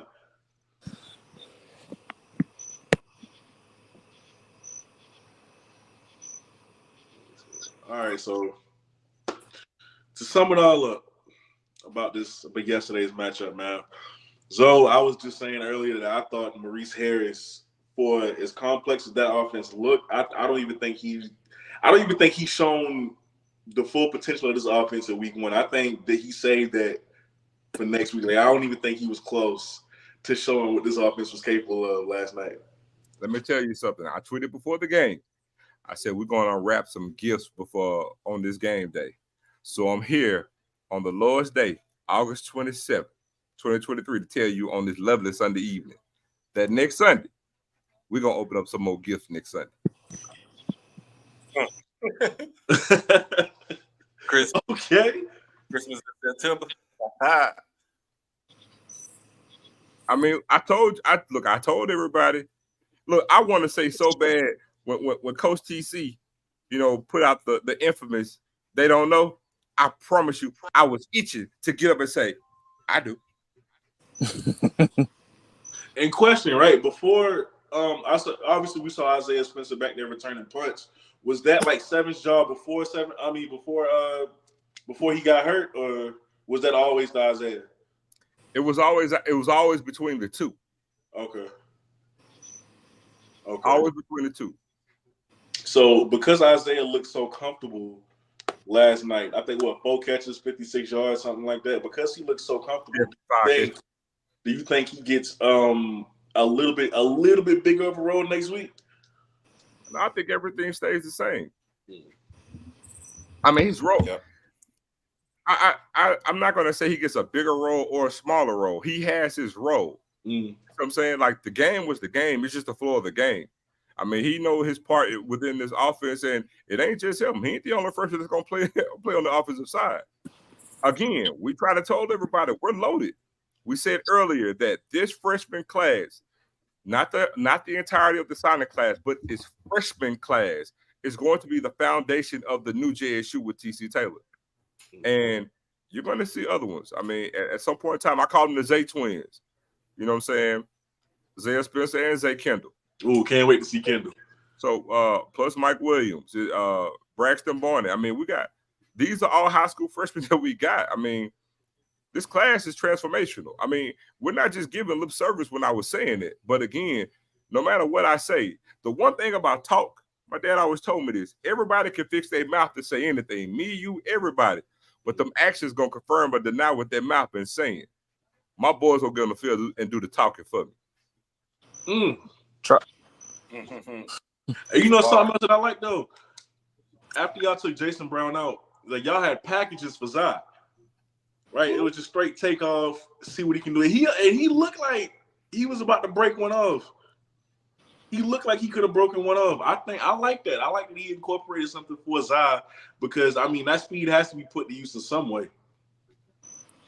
I mean, well, he did. But I got to say this, man. As good as we looked, and I used this analogy last night, that what we showed last night over everything was horrible domination. That's the best analogy I can give. Horrible domination. We dominated the game, which is what we want to do. But what I mean by horrible is we muddied the game up. But I'm glad that it happened because these are great teaching points to clean up on going into week 2. And as the old football acumen shows you, every team makes its greatest jump between week 1 and week 2. And that's why, I stated I was so happy to have this game because now we have the kinks that we know we need to work out. It wasn't a dirty game because, you know, we only had 5 penalties. And it wasn't really, really dirty. But I'm saying horrible in the sense of, man, we left at the very bare minimum about 17 to 21 points on the field. Then you look at, you know what I'm saying, the time of some of our penalties. We could have, and I'll say this, if this was later on in the season and we're talking about, you're talking about 2 equal rated teams, let's say 2 teams are playing each other with let's say with great record. Some of the things that we did in the game yesterday, even if it's minute, those are things that could turn the game and then you lose, right? Let me give you an example. When you look at the first fumble that we had, that JD Martin had, right? You know, the way that fumble was, we recovered that fumble, right? We got, you know, you can say it's a lucky break. What happened the very next play? Touchdown. Touchdown with Irv Mulligan. So you see what I'm saying? 46-yard run. So you see what I'm saying? It's like, but again, it's teachable moments. And you know, you needed this kind of thing in this non-conference game. And again, to me, I can't say whether South Carolina State is or isn't a great team. The thing is, they're gonna show us as the season unfolds. Because again, you sit here later on within the year and they sit there and let's just say South Carolina State actually go about 7-4. That game, the first of the season, it looks different now. We try to talk as if South Carolina State is going to be an 0-12 team. You see what I'm saying? That's how they're trying to write this epitaph, you know what I'm saying, for this team right now. And it's too early in the season for that. I don't know. I think how the season is going to turn out for us is that because we have 2 FBS games coming up between Charlotte and Georgia Tech, if I'm on that staff, I'm going to recommend the Pew that we play Andre to see what we got in these upcoming games that don't matter. We need to know who we going to go with after these 2 games is over with. Who gives us the best chance to finish the season strong. So, I mean, that's what I do. But, you know, that soft spot Pew got for Corey, man. So, I don't know. I think I'm looking at these stats and everything. It's it was, to me, I just feel like it's going to be one of those deals where just limit the, we're going to be dominant as far as, stopping the run. I think we'll stop the run. They got tested they got tested last night trying to, they did fairly well, against the pass. So now against FAMU, are we going to continue to see, with the same dominance that we did last night? What stats you looking at specifically? I mean, of course, it's going to be trench play, regardless of the fact. Regardless, the trench play is the big key, and basically, can Jason Brown just continue what he's done? Continue doing what he did last night. That's it. So how you feel? How you felt about that 3-man front? We all winning that. I didn't have a problem with it. Let me just say this. I think people, to me, a lot of people answers are low-hanging fruit. Mm-hmm. Oh, we went to this and we started having 6. Get out of it. But I'm like, it's a non-conference game, and you are going to experiment with things earlier in the season because you're in a learning process to learn what your team is, right? And you do it against competition. So you're going to experiment. You're going to try some things. I get and we tried some different looks. And we had some success with it. At the end of the day, no matter how people feel, we gave up 200 yards total defense. That's it. In a college game. Let me say this again. We gave up 200 yards total defense in a college game, and we gave up a touchdown with 20 seconds left on the clock. So I don't have any qualms about a 3-man front. I think we did what we were supposed to do.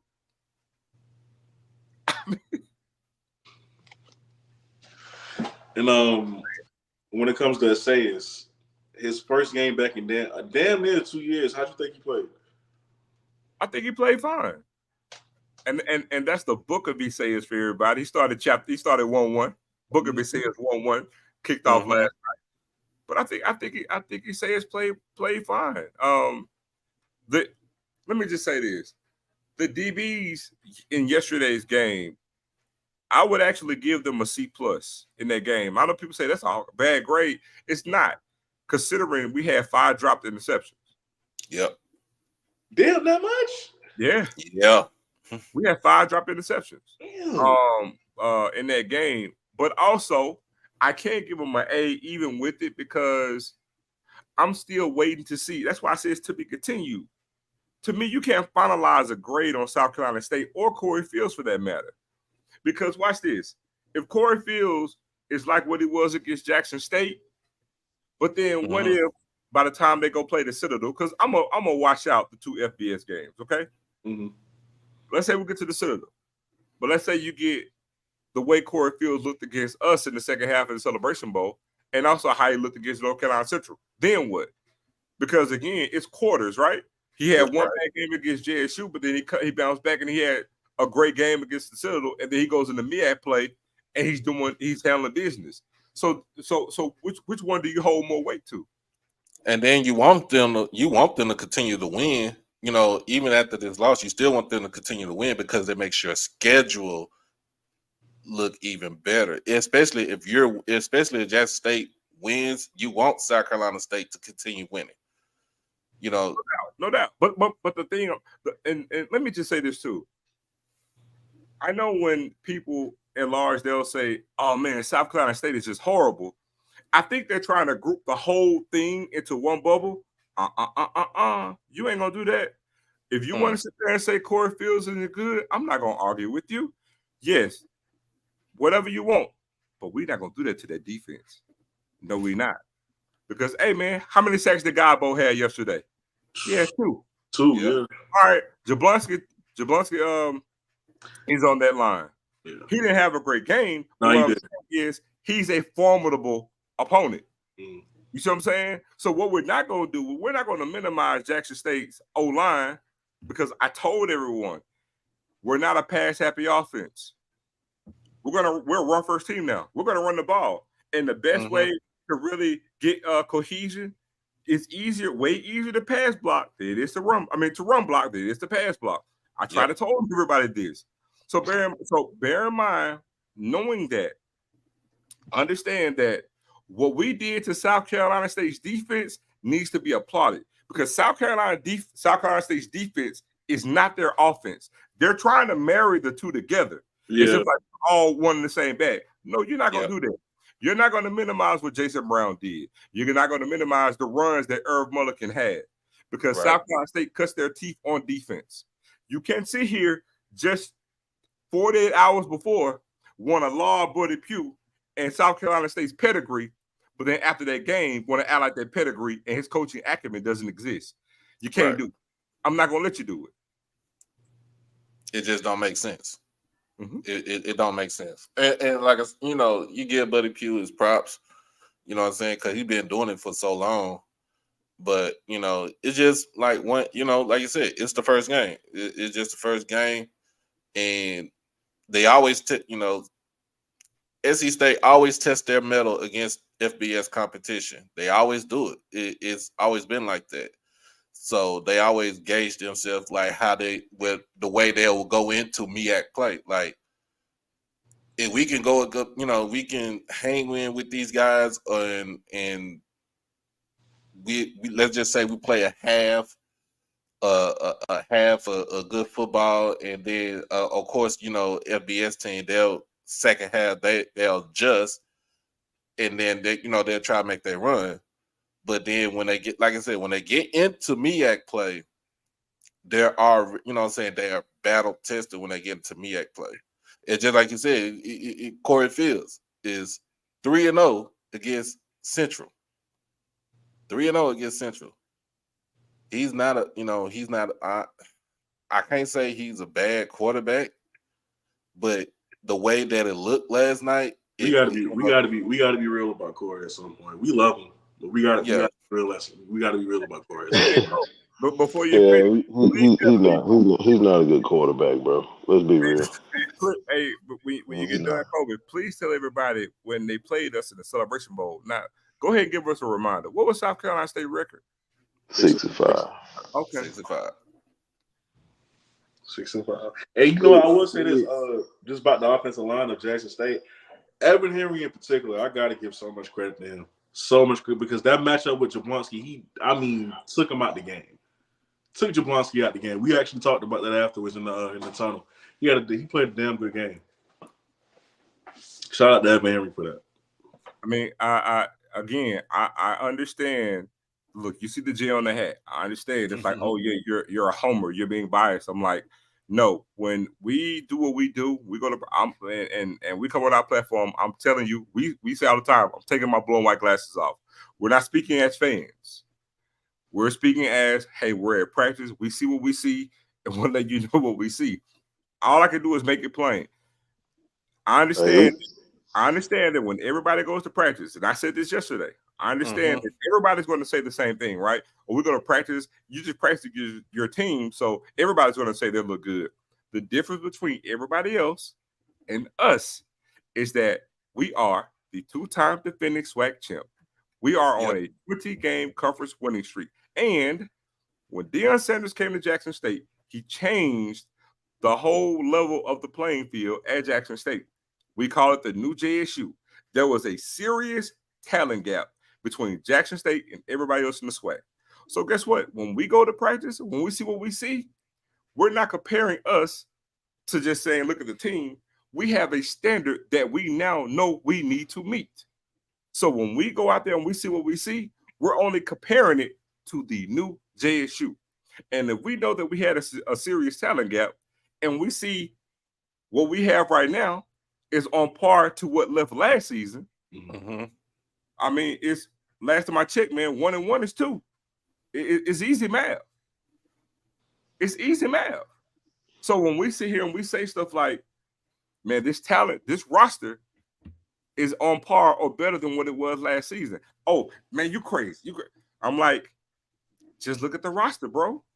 Just look at the roster. Go to each position group and look. We told you quarterback room is way better than what it was last year. Running back room is deeper than what it was last year. Mm-hmm. Tight end room. How many teams in the SWAC gonna run 13 personnel? I'll give you an example. Jency had a 40-yard touchdown before DJ even had a touchdown. Yep. I rest my case. The wide receiver room. Everybody look, I get it. You want to look at production. I understand that you got to see it. But we're telling you, because let me just say this and I'll be quiet. When it comes to getting the talent in the room, I'm gonna just keep it a book. We're not getting equal talent. We're not. I'm gonna keep it a book. See, the narrative most of these people in the SWAC want to sit here and say is, oh, we got a good class. I'm not saying that everybody isn't getting talent because we know that they are. But you're not getting the quantity or the quality. You're not getting the quality. You're not getting the quantity of the quality that we're getting. Let me say it that way. I mean, we want to sit here and sweep under the rug that we got the number 2 ranked class in the FCS, and then we want to act like everybody in the SWAC is on par with what we get. And let me just say this. If you take Jackson State off the name of the jersey, and let's just say it was Austin P, everybody in this conference know if they were paying our roster and it was Austin P, they're going to put an L on it as soon as they see the schedule. Let's keep it a book. That's a fact. That's a fact. What's good, everybody? What's happening, bro? Ken, what's up, bro? I've been enjoying this, man. I like talking football, but today I'm on. Zoe been taking the lead on it. I just want to say I got logical questions, bro. Just like, cause this is the thing. I don't really. Zoe got his eyes and ears in the streets. I didn't close my eyes and ears, and I just kind of live through him. But I do get a little bit of the haters, man, coming in and saying, and I had already told Kobe, appreciate you for coming in Friday, sitting down with us. Oh, ain't mad, bro. But I had already told everybody what the play was gonna be today. You know, they was gonna say when we did what we did. Zoe and I have been towing the line. Boy, we've been wanting to really talk so bad because we've been seeing this for months, and we've been trying to tell everybody to just, hold your horses and. Things are gonna look in a way that they're gonna be happy about. But then when you think about I said when we win this game, everybody they're gonna turn and they're gonna start excusing South Carolina State as being just sorry. They're gonna refer back to last season. They were 3-18. They were this, they were that. But what I saw a defensive line that was just as strong as the defensive line in the Celebration Bowl. Mm-hmm. I saw DBs that were just as solid. Somebody may say, "Oh no, no." What you're gonna have to stop doing, and what we're gonna force these haters to stop doing. You're gonna stop minimizing what you see when you look at Jackson State, because no real football aficionado, no real football mind is gonna look at what they saw on Saturday and focus on what South Carolina State ain't. Because I'm telling y'all, man, the speed at running back. The speed at wide receiver, the speed at tight end. See what I'm saying? I know Zoe said a C plus on the DBs. I say a B minus for the interception drops. The reason why I say B minus is because of the way they covered. I'm talking about stride for stride, technique. We only had one pass interference, which is tough. That tells you that the technique is really good. Shout out to Coach Quinn. And he only got that pass interference because he grabbed his jersey, which it is what it is. But we're not gonna let y'all do that. Y'all not gonna take away what we got. And this is why I'm asking that question you got up there. I said, why is everybody saying FAMU is so much better than Jackson State? I have a reason why I'm asking that. It's a setup. I'm gonna give you the answers to the test.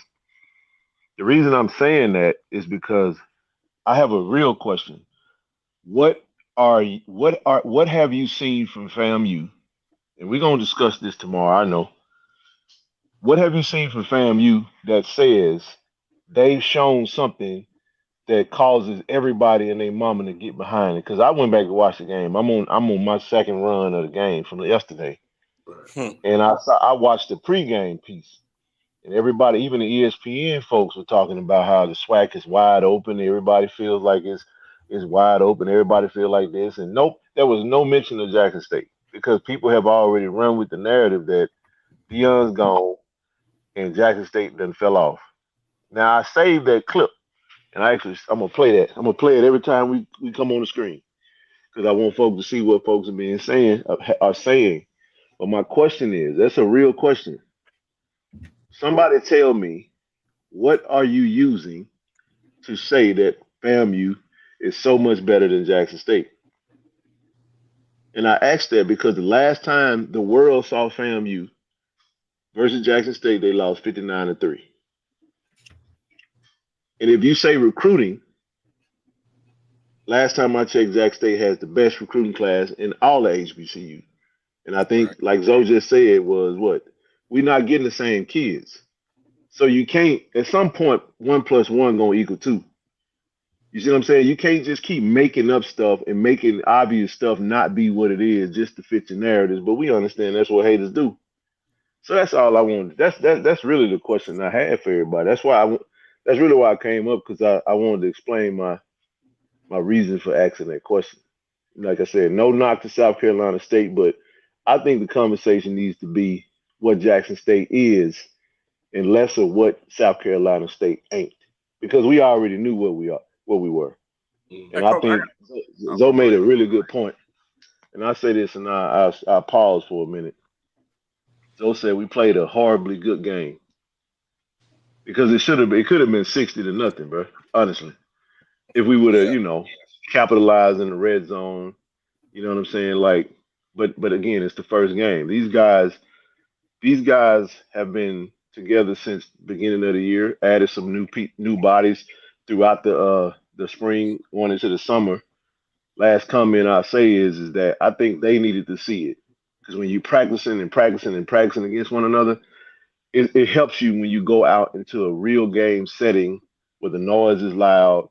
You know what I'm saying? You got another team that's across from you, and then you believe you hear what the coaches are saying, you go execute it, and then you see the results of it. So I think you're gonna see an even better Jackson State in week 1, actually.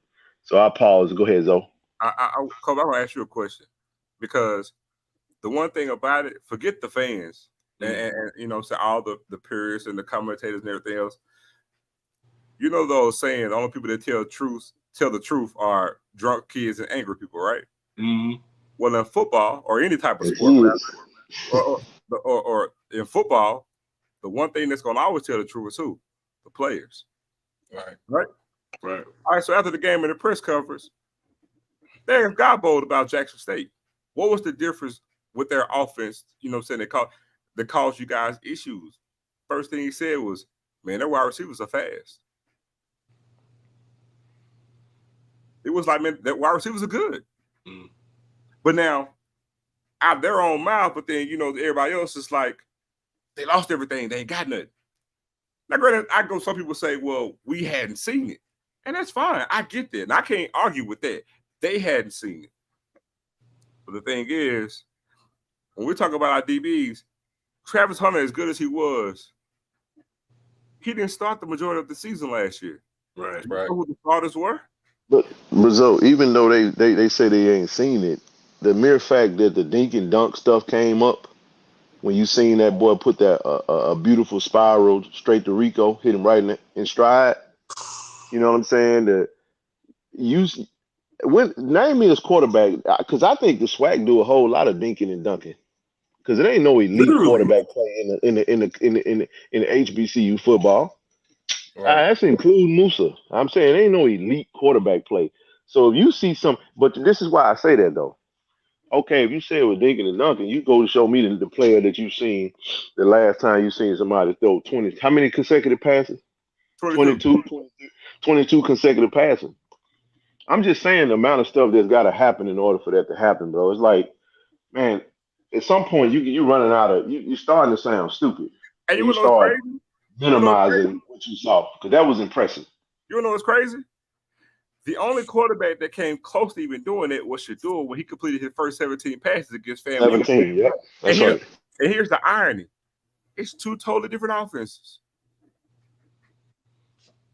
Two totally different offenses in 2 consecutive years. A JSU quarterback did that. Amazing, right? Well, I think that, and then two, to one thing to add, if you know football, and Zoe, you've seen this more so than anybody, including me. You build your game plan based off the personnel and what you expect to get. So one of the things that Coach Mo Harris, this is how you know when you got a good coordinator. When you minimize, and Kobe, you just said it, your best pass rusher arguably is Jablonski Green, or you can say Godbolt, whichever one. It's God. It's But Godbolt. it's Godbolt, right? So here's what he decided to do. We're going to live with Godbolt because I got a 6'8" tackle over there that we're going to put in front of him. They double teamed Jablonski. We're going to take him out the game. That's strategy. Then when Godbolt got pressure, you start seeing the offensive coordinator move the pocket and start moving the pocket to a standpoint to where it doesn't matter. We're not going to – Coach Mo Harris ain't making a strategy to impress a bunch of people that's only going to kick the can down the road regardless of what you do. You see what I'm saying? So a dink and a dunk don't matter. The goal is to score points. So when you go back to the Jesse Riley touchdown, look at the formation. You got a wide receiver in motion. The offensive linemen, they push to the strong side. You see what I'm saying? They block strong side. Jesse goes weak side, crosses over from all of the players that's leading the defense to go in one direction. That's why he was wide open. I mean, what you want him to do? Y'all wanted him to run down the field 10 more yards so he can throw it a little further so you can feel better about it? No, that's called strategy. That's called offense. And he was wide tail open. And Same then thing you with saw DJ that Stevens touchdown, ain't it? Yeah, then you saw that 4-4 speed. I give you another strategy. You see what I'm saying? Those are the types of plays. Though we was talking about this stuff, we was just sitting in the press box, just getting into the football side of it. And that was one of the things I was loving. He started off, remember what we said, this game is going to start off with high passes and a few drops. Remember that? I said adrenaline. First pass, Corey Fields throw that joker about 5 yards high. That's adrenaline. Jason Brown missed Irv Mulligan on a wide open wheel route. Probably he threw him about 3-4 yards ahead of him. You see what I'm saying? So more adrenaline. But my point is, when you see a quarterback get in his groove and master, you can tell that he found his stride, and they were doing something a little bit different that kept the defense off balance, man. So yeah, you live with you take an L or two in there, a misassignment here and there, but the reality of what you saw, if you put the hate down and just look at it from a football standpoint, trust me when I tell you, you ain't talking about, oh, well, we didn't learn nothing. No, you don't want to learn nothing because you want to stick to a narrative that Jackson State, and I'm going to say what Zoe said, and I'm going to shut up. You're not saying what you've seen. You're only speaking on what you hope. Mm-hmm. So when you start projecting what you hope to see, which is you hope Jackson State to fall off, then you're going to start ignoring the facts, and they smack you right smack dab in the face, and the whole world saw it. So I'll pause on that. I'll say this one last bit about Jason Brown and the completions that he made, right? For every team, no matter the scheme, no matter the team, no matter how good the defense is or how bad the defense is. Hey, man, I just said that last year should do it with 17 for 17. How many times did he do that, Kobe? He did it just that FAMU game, right? So name me the last time that you can recall, whether it's college or the NFL, that you saw a quarterback get 20 completions consecutively. 22 straight completions. Man, that's hard to do on the video games, though. That's hard to do. So it don't matter who you playing. So that's my point. So my thing is, you can't take that away. Because guess what? It's hard to do that at practice. It is. It don't matter what they run. It's hard to do that at practice, bro. 22 completions. And might I add, he hit J.D. Martin. He just barely over the fingertips on J.D. Martin on a wheel route that would have been a touchdown for completion number 23. That one hurt me. So you're not. So look. So the mere fact that we want to discredit somebody because of the name on the front of the jersey is mind-boggling to me. But you give props what they do. At the end of the day, man, for gamesmanship, if I want to take this away, I'm gonna take this away from you. If you got it, I'm gonna take my hat off. I'm gonna meet you at the middle of the field. I'm gonna shake your hand. Congratulations, son. You got me today. But this after we leave, when the game is over, yeah, you did what you do. I ain't with all that. I got to come up with something. I got to go and move that goalpost because I don't like them. Boy, they moving that goalpost all the way to damn Miami last night, man. And this morning, I was just, you know what? I just got tired of like, you know what? Y'all can have it. Y'all can keep moving it. Y'all can keep moving that MF all the way, whatever you want to. But we know what we what we saw last night. Like you said, They know what they saw too. Yeah, it was on the world stage. Hey, the beautiful thing about this weekend is we don't play this Sunday. Saturday, I'm gonna kick my feet up and watch all of the coalition. Oh my God, boy, you just said something. So I really hope, because I'm looking to see every quarterback that play. I'm looking for the first one that can complete 15 passes in a row. And I want to see which quarterback every completion he got is over 15 yards. Because if he ain't, because we're gonna keep it a book, we're gonna hold everybody in the SWAC to the same standard. So I gotta answer my question in the chat now. Tell me what consists of a dink and a dunk. Is it 5 yards and under? Hold on. Is it 5 yards and under? Is it 7 yards? I need answers. Because come Saturday, I promise you, I'm gonna keep a track of every game of the SWAC. And I'm gonna check every quarterback. I want to see who all can complete these short passes. Because if your passes ain't over 10 yards or over 12 yards, I promise you, I'm gonna have here go the dink and dunk category for all the SWAC quarterbacks. We got 8 of them that just dink and dunk. We got 10 of them that just dink and dunk. You know what? If we being for real though, like I'm gonna just give you one pass. That pass to Rico. I mean, how many quarterbacks in the SWAC can make that pass consistently? And it was on the money too. I'm saying, if you look at what he did, I'm talking about he didn't get happy feet. The pocket was closing around him on the outsides, right? So the interior line held up. He was able to stand in the pocket, and they created a wall around him, like a circle around him almost. And he stepped up in the pocket and he put it on the money. Now, that's a sign of a veteran quarterback. Obviously, we know. But here's the beauty of it, though. Southern wanted Jason Brown really bad, but we kind of intercepted him. And, we had him on Tiger Talk. Hey, me, Zoe, and Corey had him in that room, and we put a little, few whispers in his ear, said, "You can't go down there." Had him commit on his visit, make sure he wasn't coming. And then all of a sudden, they wanted to turn on the young man, and now all of a sudden he ain't worth a damn, and he had receipts. And now they, I see why though. I see why they wanted it, because the kid is a baller, man. He's a gamer. His dad's been saying it for the longest, and we got ourselves a quarterback, man. You know what I'm saying? So when they go head to head next week, and fam, you got the best defense in the conference, right? They got all them first team. They got all them all SWAC players. That's what they say. The best. Oh yeah. Oh yeah, I'm gonna say it too. Hold on, King. Yeah. Now hold on. Yeah. South Carolina State D-line, because we're not gonna memorize the defense. They had 4 players on the. Am I right, Kobe? 4 players on the D-line, first team all MEAC. Am I right? Something like that. No, not. It wouldn't be 4 players on the D-line. Probably Patrick and Jablonski for sure. But the 2 we had in the middle, they like redshirt freshmen. Mm-hmm. But they were loaded on the all-conference team though on defense. Yeah. Mm-hmm. A linebacker room, I think we had Aiden. Aiden might have been. It was 4 guys. I don't think it was all 4 on the defensive line. So what I'm saying is we're not gonna group South Carolina State offense with their defense because their defense is formidable. Mm-hmm. What I'm saying is you're gonna give JSU they do.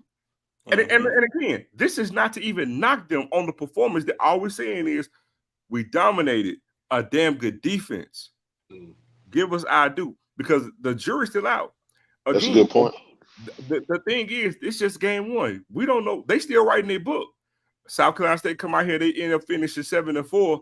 Then what? Then they get here and the conference stats are good. Gabo gonna do what he do. Because what happened if Gabo end up with 12 sacks, 14 sacks? Jablonski come on and do what he do. Linebackers come on and do what they do. They got good numbers up. Then what you gonna say? You see what I'm saying? Gabo had 2 sacks in this game. But Zoe, hey, to your point, you can't amen the point when everybody talk about how this defense returned that many people from the Celebration Bowl. You can't amen that point, and then when we go out and I would even say they even in the first quarter, you know what I'm saying, like they held us to just 1 touchdown, even though we had the opportunity to score. They still played ball at the end of the day, but they just had to deal with our offense, man. They had to deal with our offense. They had to deal with the athletes on the offense. Look, not only did they do that, fellas, they also turned us over. Mm-hmm. And here's, I mean, no, they created, they created fumbles. One of them we got back. One of them we lost. Um, yeah, that was the main thing. So there was some things happening that they were creating. You see what I'm saying? Everything wasn't just a cakewalk. So you got to drop your hat off to them, because I think what you saw a team that was just more talented. You just out talent them as well as out play them and out scheme them. That was what I saw. And there's no knock on them, but it also speaks to the fact that you're not going to have these same players playing Celebration Bowls 2 years prior, and then 2 years later they're older, mature, and more seasoned, and now all of a sudden it ain't working, because those were the narratives before the game happened. You see what I'm saying? So that was a part of the tough schedule. South Carolina, you got to get through South Carolina State, then you got FAMU. Now, I love that y'all said that. So if we cakewalk this shit, y'all gonna have to go ahead and just say you was wrong. Just say I was wrong. Jack State the real deal. Hey man, and then we'll leave you alone. Let me say this, because Buddy Pugh been coaching for 40-some years. He's a legend. I mean, forget what he said before the game. I don't care about that. But man, he ain't finna sit there and tell no tale after that game in that press conference, dog. I urge y'all to go watch that press conference. Mm-hmm. It ain't gamemanship after no. It ain't trust me, it's never gamesmanship when you lose. Right. Never. Every coach got pride. Every coach got pride. That's a prideful man right there, because he did a whole lot of winning. So the same way that you want to trump him up before the game, as JC would say, shit was all good just a week ago. You know what I'm saying? You got to keep that same energy. He still got them same credentials as I speak right now. And if he can sit there and give it up, I'll be damn, I'm going to sit there and let some people get up on a computer with some keystrokes, and they can't sit here and do it. He missed me right there. He really did give y'all flowers, though. Mm-hmm. I was in there. He really did. Had no problem doing it either. And you know what, Ken, when you was talking about Jason, that's why I gave him his flowers earlier, because he just looked so damn confident in that pocket, man. He took some good hits from Patrick. Didn't look rattled that one time. Got right back up, went back to work. A big kid, though. That's a big boy. Yeah, he put on a different. He took a different gear, man. A gear that I would say we didn't even see. We haven't even seen it, because you can only see so much at practice. I mean, we were able to see. And then this was the other thing, just to some of the JSU fans that were saying different names and stuff after the spring game. We were just trying to tell everybody, look, pump the brakes on naming people, because we didn't show anything in the spring game, and it's pretty consistent with Coach TC's his mindset. He's not finna give the opponents a whole lot of nothing. Like, he gonna leave you guessing. So FAMU is gonna come out. They're gonna watch that game through and through. They're gonna try to put together a game plan. Willis Simmons is gonna be like, "Oh yeah, I'm used to this formation. They got this." Like Coach Buddy, if you mentioned in the press conference, he gonna say this, he gonna say that. I can tell you right now that based off game prep and preparation, it's going to be a whole different game plan coming up. We got, what I'm saying, according to his own words, we got Mr. Savin McGee going to make his debut. You see what I'm saying? And there's a whole lot of different things we may see transpire. You know what I'm saying? We don't know. They may do a lineup change. It's a chess match, man. So at the end of the day, it is what it is. We know Jeremy Moose is the quarterback. We know that they're going to try to run the ball, because they had the worst running game in all of the SWAC last year. And we know that they returned some players on defense that they feel like they can do well with. So you're going to see a whole different strategy, in my opinion. Some stuff will be familiar, but you're going to probably see a whole different strategy. But that's my point on that. Hey, Earl, I mean, I can't even make excuses. I can't even make excuses for us. We played Clemson. We played the Gamecocks. We go to these big time schools on a yearly basis, so I can't blame it on the atmosphere. All right, maybe the punter, because that was his first game, and I was actually right there after he fumbled that snap. And he came to the sideline, and he was a little nervous, because his first snap, he did bad. But outside of that, I can't blame it on the atmosphere, man. We go in these atmospheres every year. I can't give him that excuse. Yeah, man. 7 McGee gonna be back, man. I equate 7 is gonna be like Bo Jackson gonna take more gold out.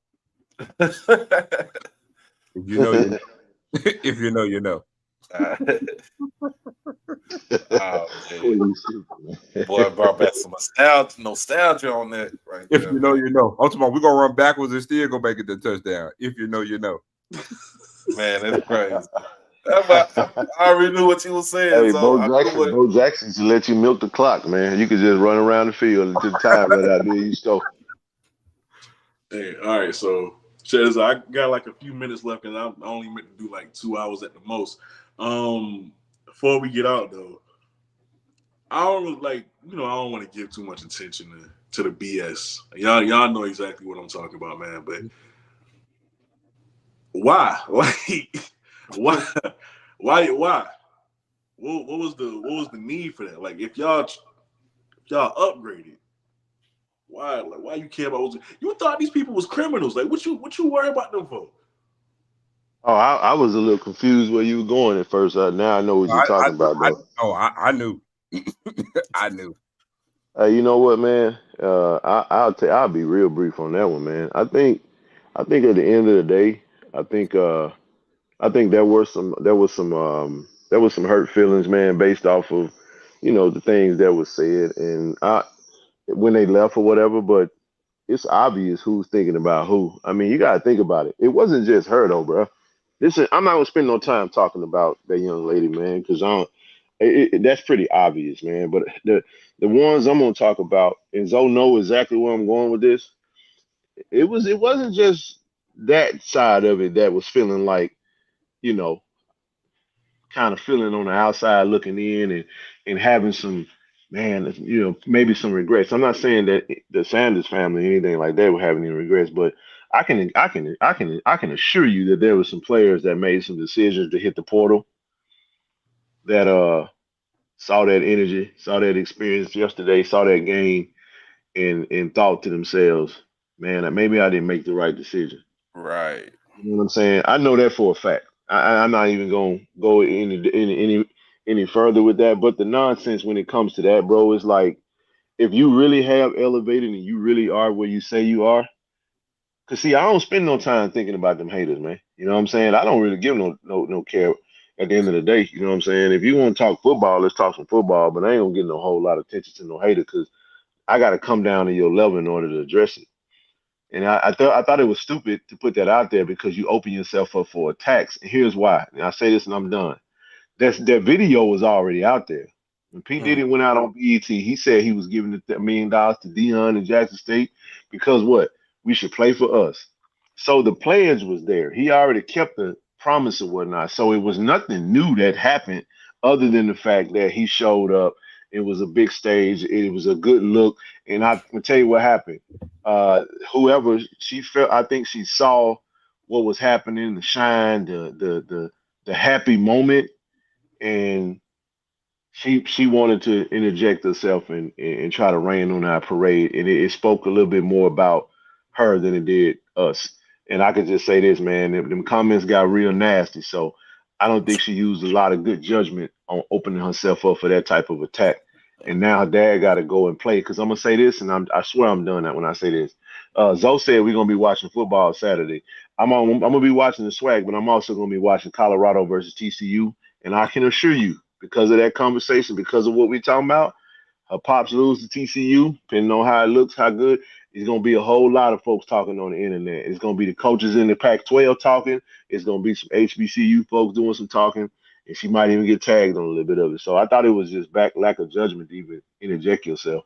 So that's all I got on that. Hey, real quick and fast answer for you, Kobe. I equate everything to a relationship, right? Because we were at one point we were one, so we separated, went our separate ways.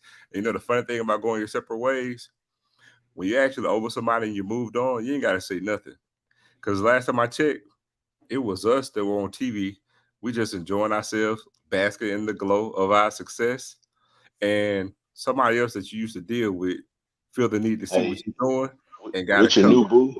So here's the thing. So the best thing about it is we ain't got to say nothing. Just move on. What thing I would say, the greatest, I don't want to say revenge, we're not going to revenge, but the best thing you can do in life whenever you move on from anything or anybody, have success. It works. Hey, as soon as you get a little emotion, they always come right back. So Man, yeah, it's just crazy though. You know, I just feel like sometimes just need to leave well enough alone. You know, that's what I say. And we moved on, man. You just moving on. You know, you open yourself up to you know, with a can of worms, and you already see what the backlash is, and you seen it before, and now you got this backlash coming again. Now it's like he got to play kind of clean it up and stuff like that. But you know, you're a grown woman, you're a grown person. You might well just take this ass whooping and keep on moving. Like I said, none of us, we don't have anything to say. We just, hey, wish you the best. We moved on. We good. I think people need to understand something though. We really, Kobe, you don't know this, bro, but people gonna have to start understanding that Jackson is a different kind of place, man. You know what I'm saying? Like, leave Jackson alone, man. That's the advice I would ask tell a lot of people. And I ain't gonna go down a rabbit hole with that, but man, you got some folk that don't let that stuff go, man. Why would you create that type of, like, it's a good moment for us, man. If you really were in tune with what we've had to go through in the city of Jackson, man, I'm talking about as of right now, our university is still dealing with things that, you know, that no school has had to, you know, endure, you know, the type of stuff being in the capital city, dealing with, you know what I'm saying, racist politics, being, you know, the denial of necessities and things that you need, and that type of situation is why you gotta piss on us, bro, when we have a happy moment, man. You know what I'm saying? Yep.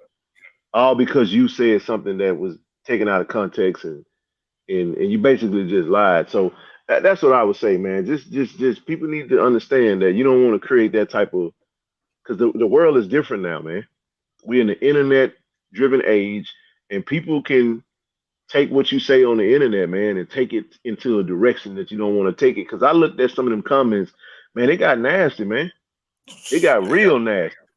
And I mean, like, really nasty. So I just was like, man, like, I don't understand why you would just stay out of that. Leave that alone, man, because now you're gonna make it to a way to where you're gonna really need some type of escorts, man, to even come around again, man. And that could create some problems for you that you don't want for yourself. So, but bro, hey man, good seeing you, Doc. And you was a great sport, bro. You was a great sport. Shout out to you and everybody, man, for appreciate you, bro. And you know what I'm talking about. I'm not gonna say it online, but thank you for that, bro. You real one, man. So I'm last thing I say before I run. Hey, dog, welcome back to the blue side, because I know it was hard for you to be over there. I know it was hard, dog. I know it was hard, but no. You had to represent for the home team, and you did it gracefully. You showed folks that you can be, you know what I'm saying, you can represent the home team and still be a fan and it not be a disrespectful thing. Last thing I got is, man, tell Tuck, when I see him, I want to talk to him about this game. But don't ever in your life shake my hand like that again, because he almost broke my hand. And Tuck give you about the strongest bro hug in life. I ain't never had nobody. Hey, no. Hey, man, Tuck. Hey, man, but no, it's all good, bro. Yeah, hey, we'll be on tomorrow night if y'all pull up, man. Y'all know what we're gonna be getting into. We'll talk some more of this game, and then we're gonna get into some FAMU talk as well, man, and whatever else come on the dial. So appreciate you, bro. See you soon. Signing off. Hey, you know we in there, man. Thank you for coming on, bro. Oh yeah, no doubt. Yeah. All right, we're finna shut this thing down and get on up out of here, man. Zoe, thank you, bro. You had it, bro. You said some bars tonight. I might gotta clip this. You dropped some bars tonight, man. Thank you. Appreciate you, Pepper. I appreciate you. Doc, you too, man. Thank you again. Yeah, man. I appreciate you, man. All right, bro. Go Tigers. Oh, man. I appreciate you, Doc, man. All right, so I'm gonna end this because, you know, It's Sunday. We all got to work tomorrow. I ain't going to keep y'all up too late. So, I gave y'all a chance, all right? If y'all ain't got nothing else to say, you got till about 12 o'clock. What time is it now? Let me see. Yeah, you got about an hour left to get your jokes off on social media. And then I don't want to see it. All right? I don't want to see it after that.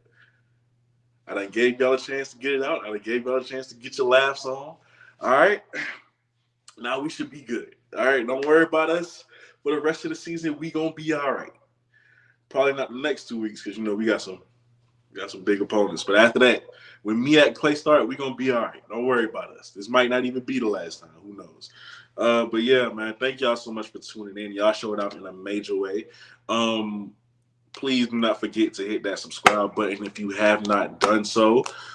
More content is on the way. It's going to be a lot of videos because I'm waiting on this matchup too for FAMU and y'all. So it's going to be a whole lot of videos coming regarding matchups, what they have, what y'all have, especially when it comes to the receivers versus the DBs that y'all have. That is the main thing I'm looking forward to. So you will get a video on that. So yeah, we can go back to being family tomorrow. All right. Y'all have a good night. Y'all be safe. I like y'all. I ain't gonna say I love y'all because I'm still kind of mad low key. I'll get over it though. And I'll see y'all next time, man. I'm out.